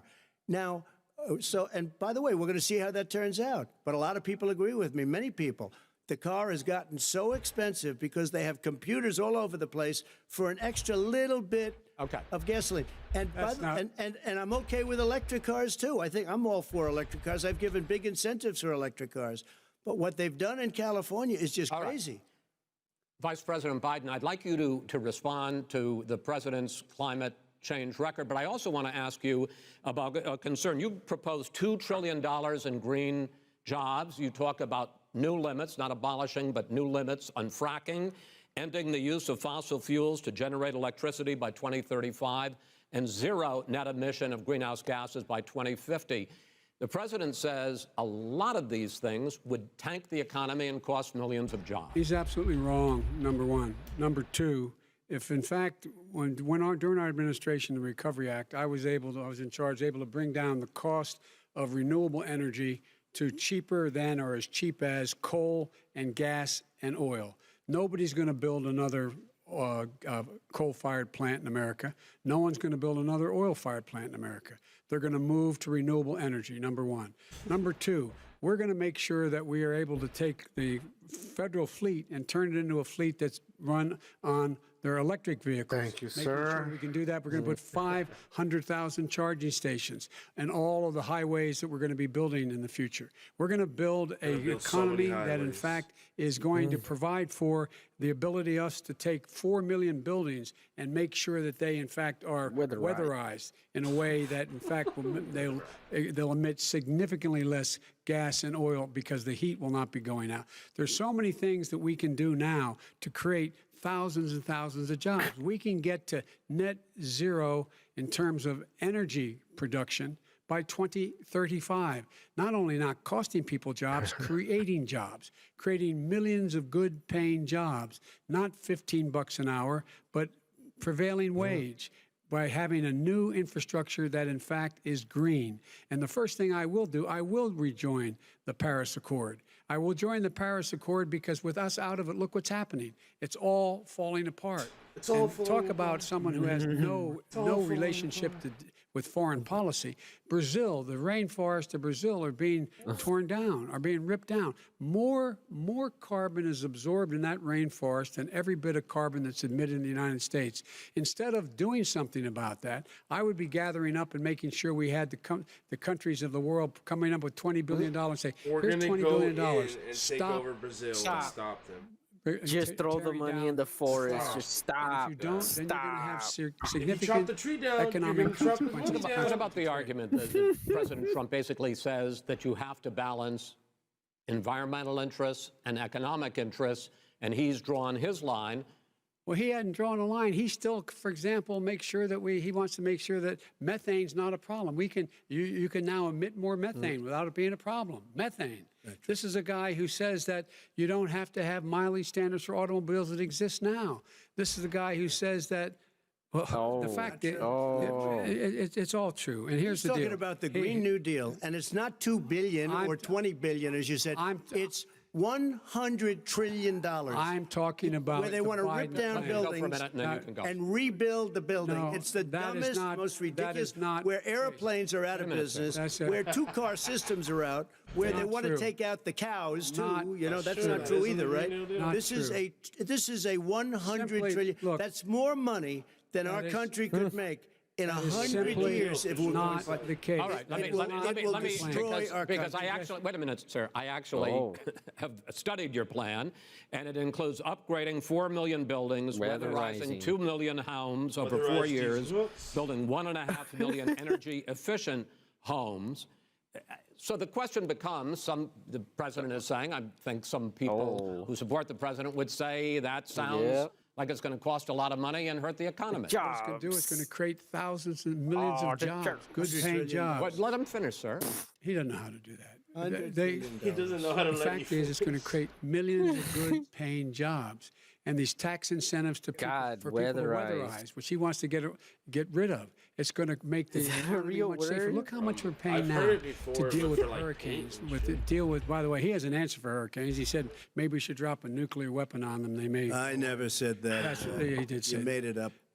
And here's the deal. You make up. We are going to be in a position where we can create hard good jobs by making sure the environment is clean and we all are in better shape. We spend billions of dollars now, on floods, hurricanes, rising seas. We're in real trouble. Look what's happened just in the Midwest with these storms that come through and wipe out entire sections and counties in Iowa. That didn't happen before. They're because of global warming. There's not stories from Plato about islands being washed out by storms. The rest of the world, we've got to get them to come along. That's why we have to get back into There's no Disney movies about it. Wait a minute, Chris. So why didn't he do it for 47 years? You were vice president. Why didn't you get the world? China sends up real dirt into the air. Russia does. India does. They all do. We're supposed to be good. And by the way, he made a couple of statements. The Green New Deal is $100 trillion. That is not my plan. That's the Green New you want to Deal rebuild every is building. not my plan. I want to rebuild every. If he knew anything about, he made a statement about the military. He said I said something about the military. He and his friends made it up, and then they went with it. I never said it. Okay. That is what not he true. did is he You're done in said this segment. he called the military stupid bastards. He said it on tape. He said stupid bastards. He said it. Stop. I would never say that to the military. Play it. Go ahead. Mr. Vice President, answered his final question. The final question is, I can't remember which of all his rantings. I'm having a little trouble myself. But and about the economy and about this question of what it's going to cost. The economy. I mean, the Green New Deal and the idea of what your environmental changes will do. The Green New Deal will pay for itself as we move forward. You're not going to build plants that, in fact, are great polluting plants. So do you We're going to support build the Green New Deal? Pardon me? You support? No, I don't support the Green New Deal. You don't? Oh, well, You that's just a big said you statement. I support You just asked the radical left. I support you the don't. Biden plan that I put forward. Okay. The Biden plan, which is different why'd than you what say he Green New calls Deal the right radical now? 5 Green seconds New ago. Deal. All right, gentlemen, final segment. Election integrity. As we meet tonight, millions of Americans are receiving mail-in ballots or going to vote early.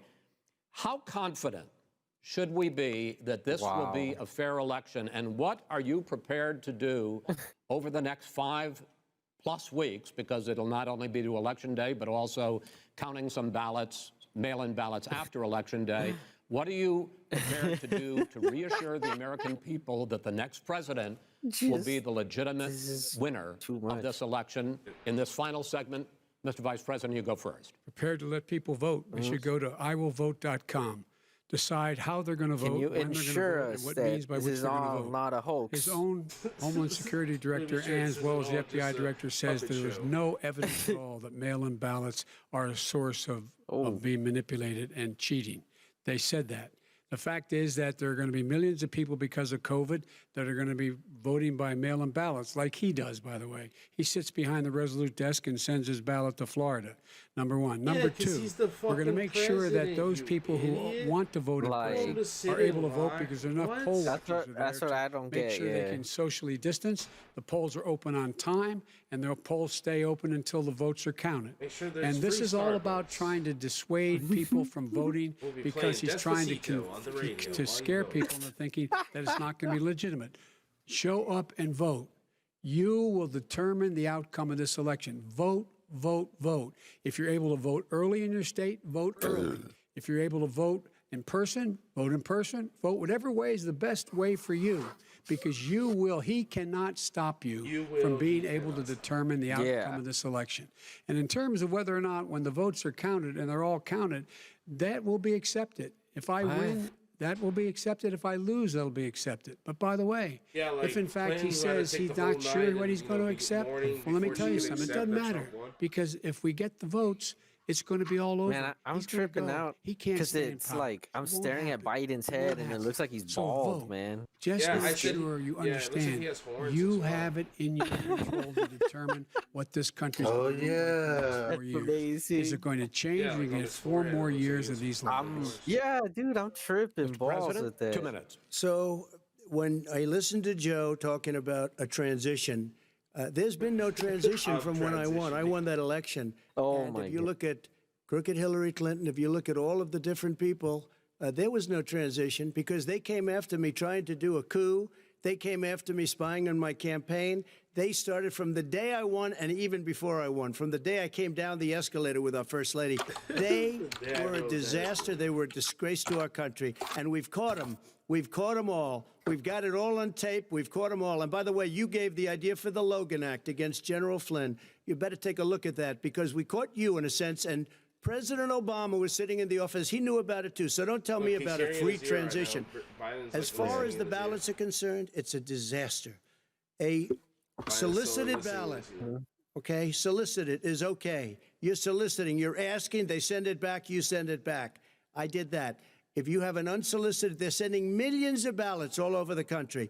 There's fraud. They found them in creeks. They found some with the name Trump, just happened to have the name Trump just the other day in a waste paper basket. They're being sent all over the place.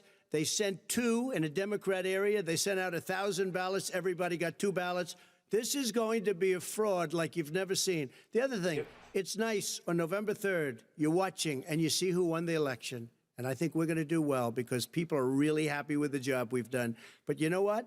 We won't know. We might not know for months because these ballots are going to be all over. Take a look at what happened in Manhattan. Take a look at what happened in New Jersey. Take a look at what happened in Virginia and other places. They're not losing 2%, 1%, which, by the way, is too much. An election could be won or lost with that. They're losing 30 and 40%. It's a fraud, and it's a shame. And can you imagine where they say, you have to have your ballot in by November 10th. November 10th. That means that's 7 days after the election, in theory, should have been announced. Okay. We have major states with that. Sir, all run by Democrats. 2 minutes is 2 minutes. All run by Democrats. I'm the president, It's a rigged election. You're going to be able to continue. You have been charging for months that mail-in balloting is going to be a disaster. You say it's rigged, that it's going to lead to fraud. But in 2018, in the last midterm election, 31 million people voted mail-in voting. That was a quarter, more than a quarter of all the voters that year cast their ballots by mail. Now that millions of mail-in ballots have gone out, what are you going to do about it? And are you counting on the Supreme Court including a Justice Barrett, to settle any dispute? Yeah, I think I'm counting on them to look at the ballots, definitely. I don't think I hope we don't need them in terms of the election itself. But for the ballots, I think so. Because what's happening is incredible. I read today, where at least 1% of the ballots for 2016 were invalidated. They take them, we don't like them, we don't like them. But what are you going to do about it? If there are millions of ballots going out right now, what you do is you go and vote. You do a solicited ballot, and that's okay, or you go and vote. I'm asking you about the fact that millions of people... You go and vote. You go and vote. But like they used to in the old... Millions of people... You either do, Chris, a solicited ballot where you're sending it in, they're sending it back, and you're sending... They have mailmen with lots of it. Did you see what's going on? Take a look at West Virginia, mailmen selling the ballots. They're being sold. They're being dumped in rivers. This is a horrible thing for our country. This is not going to end well. There is no evidence This is not going to end well. 5 states have had mail-in ballots for the last decade or more. 5, including 2 Republican states. And you don't have to solicit the ballot. It's sent to you. It's sent to your home. What they're saying is that it has to be a postmark by election day. If it doesn't get in till the 7th, 8th, 9th, it still should be counted. He's just afraid of counting the votes because You're wrong. You're wrong. I want to continue. I love counting. Vice President Biden. He's so wrong when he makes... Excuse me. Vice President Biden, the biggest problem, in fact, over the years with mail-in voting has not been fraud historically. It has been that sizable numbers, sometimes hundreds of thousands of ballots are thrown out because they have not been properly filled out, or there is some other irregularity, or they missed the deadline. So the question I have is, are you concerned that the Supreme Court with a Justice Barrett will settle any dispute? I'm concerned that any court would settle this because here's the deal. When you get a ballot and you fill it out, you're supposed to have an affidavit. If you didn't know, you have someone say that this is me. You should be able to, if in fact you can verify that's you before the ballot is thrown out, that's sufficient to be able to count the ballot because someone made a mistake and not dotting the correct I. Who they voted for, testify, say who they voted for, say it's you, that is totally legitimate. All right. Excuse me, Chris, when you have 80 million ballots sending and swamping the system, you know it can't be done. You know it can't, and already it's been... So now, wait a minute, gentlemen, and the final question is, in 8 states, we can keep talking. In 8 states, election workers are prohibited, currently by law, 8 states, from even beginning to process ballots, even take them out of the envelopes and flatten them, until Election Day. That means that it's likely, because there's going to be a huge increase in mail-in balloting, that we are not going to know on election night who the winner is, that it could be days, it could be weeks. Could be months. Until we find out who the new president is. So first for you, sir, finally for the vice president, I hope neither of you will interrupt the other. Will you urge your supporters to stay calm during this extended period, not to engage in any civil unrest? And will you pledge tonight that you will not declare victory until the election has been independently certified? President Trump, you go first. I'm urging my supporters to go into the polls and watch very carefully, because that's what has to happen. I am urging them to do it. As you know, today there was a big problem. In Philadelphia, they went in to watch. They were called poll watchers, a very safe, very nice thing. They were thrown out. They weren't allowed to watch. You know why? Because bad things happen in Philadelphia, bad things. And I am urging my people. I hope it's going to be a fair election. If it's a fair election, I am 100% on board. But if I see tens of thousands of ballots being manipulated, I can't go along with that. And I'll tell you what, does that mean, from a common sense, does that mean you're going to tell your people to take to the street? It means you have a fraudulent election. You're sending out 80 million ballots. They're not equipped to... These people aren't equipped to handle it, number one. Number two, they cheat. They cheat. Hey, they found ballots in a waste paper basket 3 days ago, and they all had the name military ballots. They were military. They all had the name Trump on them. Vice President you think Biden, that's good? Vice President Biden, final question for you. Will you urge your supporters to stay calm while the vote is counted, and will you pledge not to declare victory until the election is independently certified? Yes, and here's the deal. They count the ballots, as you pointed out. some of these ballots in some states can't even be opened until Election Day. And if there's thousands of ballots, it's going to take time to do it. And by the way, our military, they've been voting by ballots since the end of the Civil War, in effect. And that's what's going to happen. Why was it not? Why is it for them somehow not fraudulent? It's the same process. It's honest. No one has established at all that there is fraud related to mail-in ballots, that somehow it's a fraudulent process. It's already been established. Take a look at Carolyn Maloney's race. You had an opportunity to respond. Look at Carolyn Maloney. Go ahead. They have no idea what happened. Vice President Biden, go ahead. He has no idea what he's talking about. Here's the deal. The fact is, I will accept it, and he will too. You know why? Because once the winner is declared, after all the ballots are counted, all the votes are counted, that'll be the end of it. That'll be the end of it. And if it's me, in fact, fine. If it's not me, I'll support the outcome. And I'll be a president not just for the Democrats. I'll be a president for Democrats and Republicans. And this guy, I want to see an honest. We say that's the end of it. This is the end. Of this debate. Ballot count. We're going to leave it there. To be continued as in more debates as we go on. President Trump. That'll be the end. Vice President Biden, it's been an interesting hour and a half. I want to thank you both for participating in the first of 3 debates that you have agreed to engage in. We want to thank Case Western Reserve University and the Cleveland Clinic for hosting this event. The next debate, sponsored by the Commission on Presidential Debates, will be 1 week from tomorrow, October 7th, at the University of Utah in Salt Lake City. The 2 vice presidential nominees, Vice President Mike Pence and Senator Kamala Harris, will debate at 9 p.m. Eastern that night. We hope you watch. Until then, thank you and good night. Thank you and good night.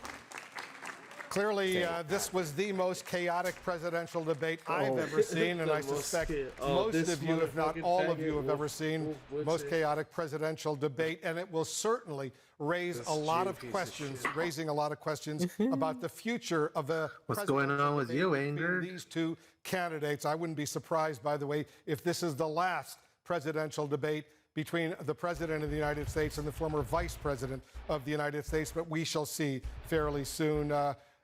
Joe Biden clearly showed up today. He went head-to-head with the President of the United States, who was that lived up to the hype, I have to say. Now, this will certainly now that it's over. A lot of the Biden supporters who are going into this debate fairly. For sure. Former Vice President clearly showed up. Jake, a lot to analyze and discuss. Well, that was a hot mess inside a dumpster fire. Yeah, a hot mess inside a dumpster fire. Worst debate I have ever seen. In fact, it wasn't even a debate. Yep. Wait, what the fuck just happened?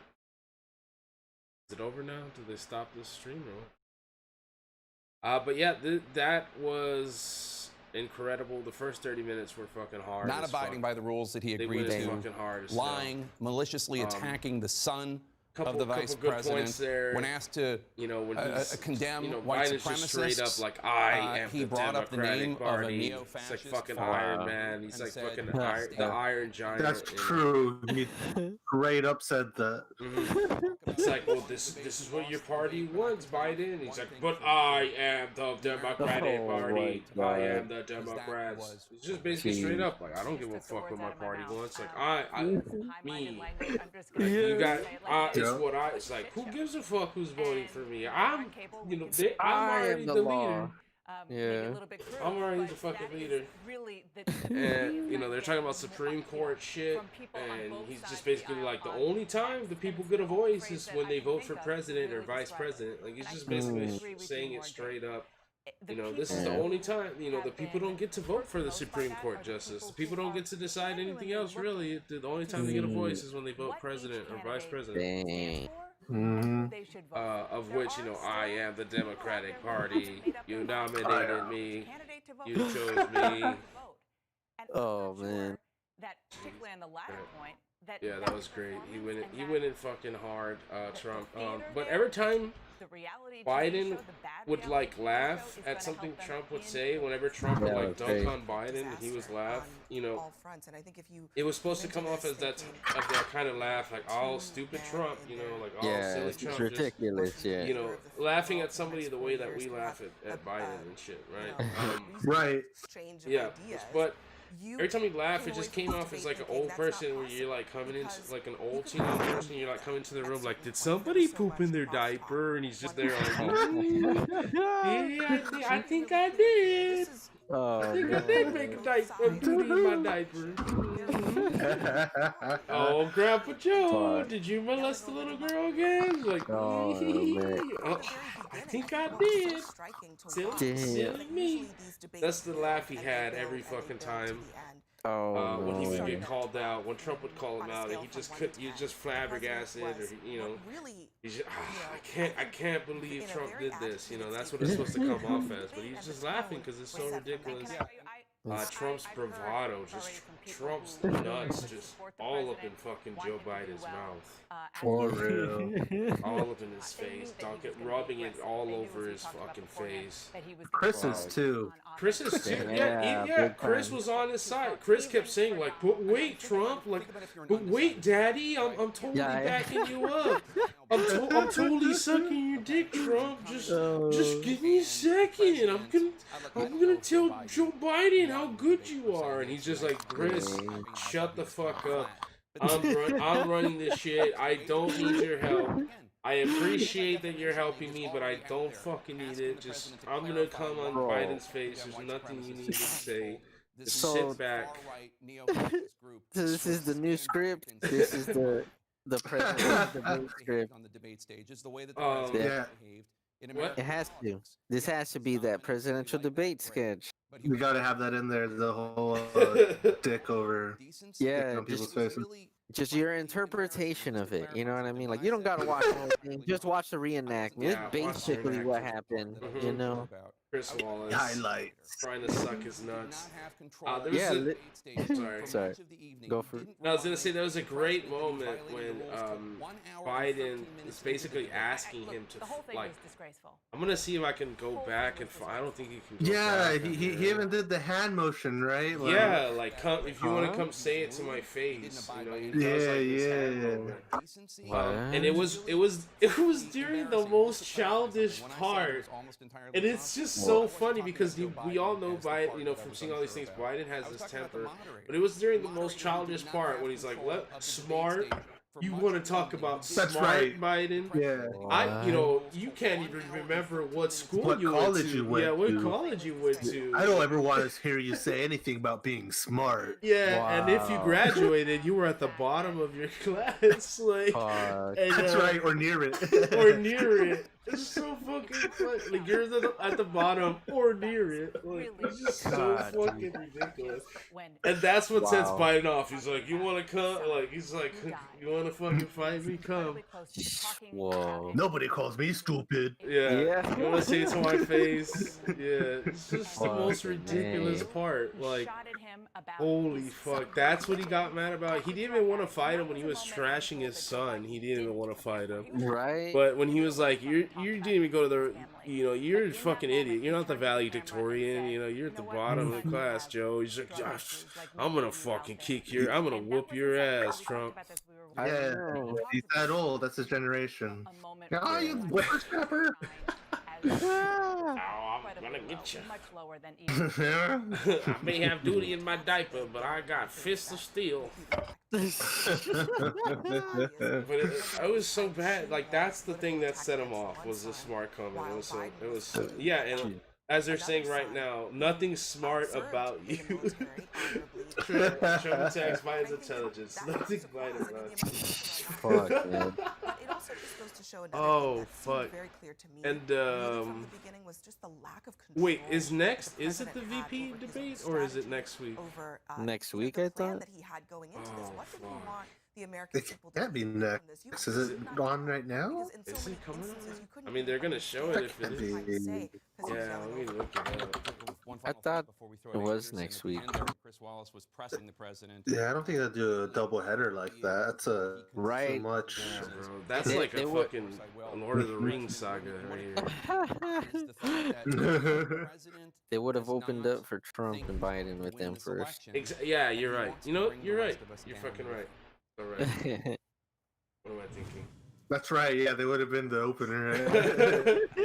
What am I thinking? Now for the main event, you get Trump and Biden. I really would love to see that, man. It just needs the WWE level, like lights and the entrances and theme musics. You know, they do already have music, right? What do you mean, like pyrotechnics too? Yeah, they need the. I just want Trump coming out like Kane, doing the whole arm down. Yes. I mean, that's why they stopped Celebrity Deathmatch, because reality became Celebrity Deathmatch. You know? They couldn't really exaggerate it too much from what was really going on. You know? This, I mean, he fucking straight up, like, I don't know. To me, it was pretty bad. But he's like, Bo Biden, I don't know him. I know Hunter. Like, I don't fucking know your dead son. I don't fucking know. Yeah. Who's that fucking dead faggot? I don't fucking know. I know. I know about your criminal son.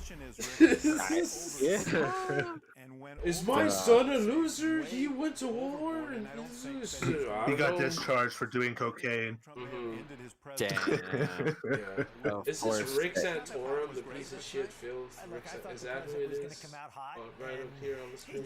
I predicted. Who the fuck is this cartoon character of a man? Are you actually proud of the president of the United States? Oh, you stopped watching the CNN? Look, Yeah, I stopped watching CNN. Oh, okay. What I saw yeah, frequent interruptions, insults, and off-the-rails debate. That's one way to put it. Off-the-rails. Wait, look what's coming up next on CNN. Daniel Dale fact-checks the debate. What Fact-checking the candidates' debate answers. Well, the only people they're going to fact-check is Trump, because Biden really didn't even give any answers. Is Biden really not smart? That's fact. Biden was top of his class. Biden was number 53, which you might think is low, but proportionally that's pretty high. Fuck yeah. I don't think it worked for him tonight. I mean, fucking idiots, man. To answer a question, yeah, they're showing it again. Nothing smart about me. I don't think Fuck that idiot. great job, to be honest. Yeah, I mean, just straight up. I think that was Biden was just a crying little bitch, you know. Just shut up, man. You know, just shut up. And it really shows that temper. I mean, he straight up asked him to fight him, but throughout it, he just has this temper, like, you know, who's this fucking pal, you know, coming up in my hood and, you know, talking shit to me.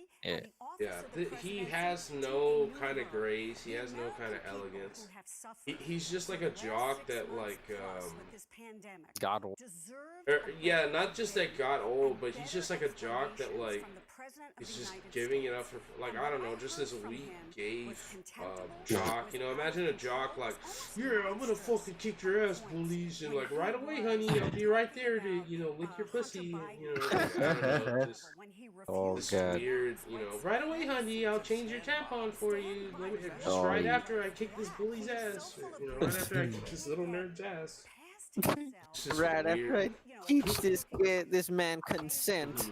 I need to teach him all about consent and ethics. Like, oh yeah, that's another thing he said. I don't want to talk about ethics. I know. Like, what? Yeah, I don't.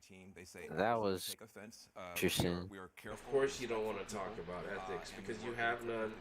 And as soon as we do, you know, it just completely goes out the window. We all know you're a fucking hypocrite. We all know you're a piece of shit. We've all seen the videos. Creepy Joe, creepy Uncle Joe. We all know you're a pedophile. I mean, that's the most damning shit. You know, like, has he ever fucking address that shit? I think he said in the thing. Well, I mean, when all this started coming out about him, He said he was just old-fashioned, wasn't it? Yeah, that he was affectionate. Some girls don't like him being so affectionate or something like that. Damn. What can I say? You know, I'm just a very affectionate man. You know, I love children. Oh, good lord. What can I say? I just love little girl titties. I know. What do you want me to do about it? Exactly.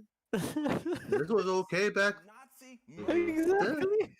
Back in the day, me and Corn Pops used to roll up and just pop 2, 3, 4 little girls at once. Oh God. Jesus. Just fresh little girls from the country. Yep, just go. We'd jump in the community pool. We'd go underneath them while they're swimming and try to touch their pussies through their bathing suits. And that's the kind of life I want to live in again. We can make America great again.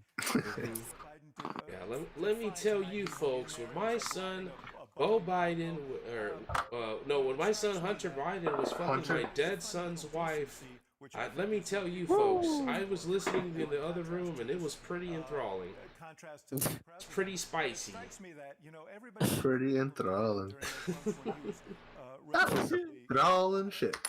Now, let me tell you folks, when I was looking at them fucking on the security camera, and I was masturbating while my own wife was asking me what I was doing up so late in the other room. Let me tell you folks that I've never come so hard in my life. Not even as a child did I come so hard. I must say, I think the country's going to be yearning for another one of these. I think that God. has a decision to make. Well, I mean, I really wanted them to mention that, and the thing is, you know, like a movie or like a story, it's gonna get even spicier. It's gonna get even fucking spicier. The even spicier stuff is yet to come. Trump didn't mention any rape stuff. When he did mention Hunter Biden, they really tried hard to dismiss it or move away from it. Biden just said straight up, that's fake, it's been discredited. So that really went nowhere. But there's more spicy things to come, like talking about that pedophilia on Joe's side. And not just that, but the rape allegations on Trump's side. I mean, this stuff came out in the first 2016 debate, so, you know, it's only logical that it would come up now again. And, you know, but Biden this time doesn't have any leg to stand on. Before it was Clinton, which, you know, unfortunately, the only thing against her is when she laughed about the woman that, you know, she was defending that rapist and she was laughing about how he won. And she was laughing about all the women that had accused Bill Clinton and that they had gotten away with it. But now it's two direct pedophiles with allegations against each other. So it's, I mean, it's really is pedophile versus pedophile. That's probably why neither one of them brought it up. It's like a gentleman's agreement. Like, you know, Doug, can't go there. Right? Like, you can talk all you want about my dead son, but don't talk about me touching little girls. Gotcha. I mean, you know, what are they saying now? Because we're both into that, you know. What? Because we're both into that, you know. We both went to Epstein's Island. Like, yeah. Guys, I'm talking about unity. We need to stand united. We both have the same interests. Little girls' pussies. We just need to focus on that. We all need to come together. We both hate letting black valets drive our car into the parking lot. We both love little white girl pussy. Let's get along, all right? There you go. Yeah. We both know Clinton's a lesbian piece of shit. Like I am the Democrat Party. Let's chill. That's right. Oh man, and it was in Cleveland, like literally the worst city in the world. I'd rather be in some fucking jungle swamp than in Cleveland, fucking Ohio. one of the worst cities. It's amazing that they always go to the city as like the Republican kind of base, the Republican court. It's literally one of the worst cities ever. If you talk to people that are from there, some might love it, but a lot of people hate it. Look at LeBron; he got out of there as soon as he wanted out of there so bad, and he went back and he got out again too. Yeah, dude, it's just terrible, man. It's a sad fucking city. I've heard about Cleveland for years of being like dead, destitute. You know, you look out your windows and it's like a ghost town, just heroin junkies walking through the streets. It's sad, and for some reason they always go here for these Republican things, and that's a really weird choice because that's like the worst evidence of a Republican. Whatever. It's like them going to Detroit for debates, you know, in an abandoned fucking building, and there's heroin. There's people shooting up, you know, right next to them. It's like, we need to make America great, you know. But what about this city? Who gives a fuck? You know, we need to make America great again. And what about Flint? Who gives two fuck? Yeah, that would be it. They're in Flint, and they're in front of like the fucking a pipe just spewing, you know, gas water out, leaky oil water. It's like we need to argue about Hunter Biden, you know. Yeah. Fuck these people dying in Flint. Freaking interruptions, insults, and off the rails debate. Where's Daniel Dale fact check? Does that come out at fucking 10? Do we have to wait a couple minutes? Because I'm not gonna wait for Daniel. Yeah, you need some time to fact the checks. Yeah. Yeah. They need to type it up. They need to go to Snopes.com. Like, look, it says it's mostly true. Hunter Biden did, you know, take the money. Like, what do we do? Yeah. Contact Snopes. They need to change this right away. That way we can reference it. Or they're just gonna end up talking about something else that they can fucking do, you know? Like, shit, we can't use that. How about I don't know, what the fuck was the other shit? I didn't catch the whole thing. Speaking of Anderson Cooper, looking at this faggot, he looks like Trey Gowdy, which is like a Republican senator guy. They look almost exactly the same. I'm pretty much convinced Trey Gowdy is secretly gay. Fucking A. That's for a whole nother time, though. I'm pretty sure he's fucking gay. He looks just like Anderson Cooper, talks just like him, has this really metrosexual way he carries his body, way he speaks, way he lives his lifestyle. And I'm pretty sure he modeled it after Anderson Cooper for a reason. Some weird Vanderbilt magic going on. Yeah, because he's a Vanderbilt. His mom is Gloria Vanderbilt. Oh. Yep, that's something they don't tell you about. Anderson Cooper's mom is Gloria Vanderbilt, and he's CIA controlled. Yeah, that's definitely something they don't teach you. Well, that makes sense now. Yeah. That was beautiful, guys. That was really good. Thank you so much for staying with me. Problem, Thank you for being here. Pedophile versus pedophile. Yeah. Beautiful. The only thing I've learned today really is that Trump has the biggest dick in the world. Biggest Wait, fucking nuts. bigger than Frank Castleman?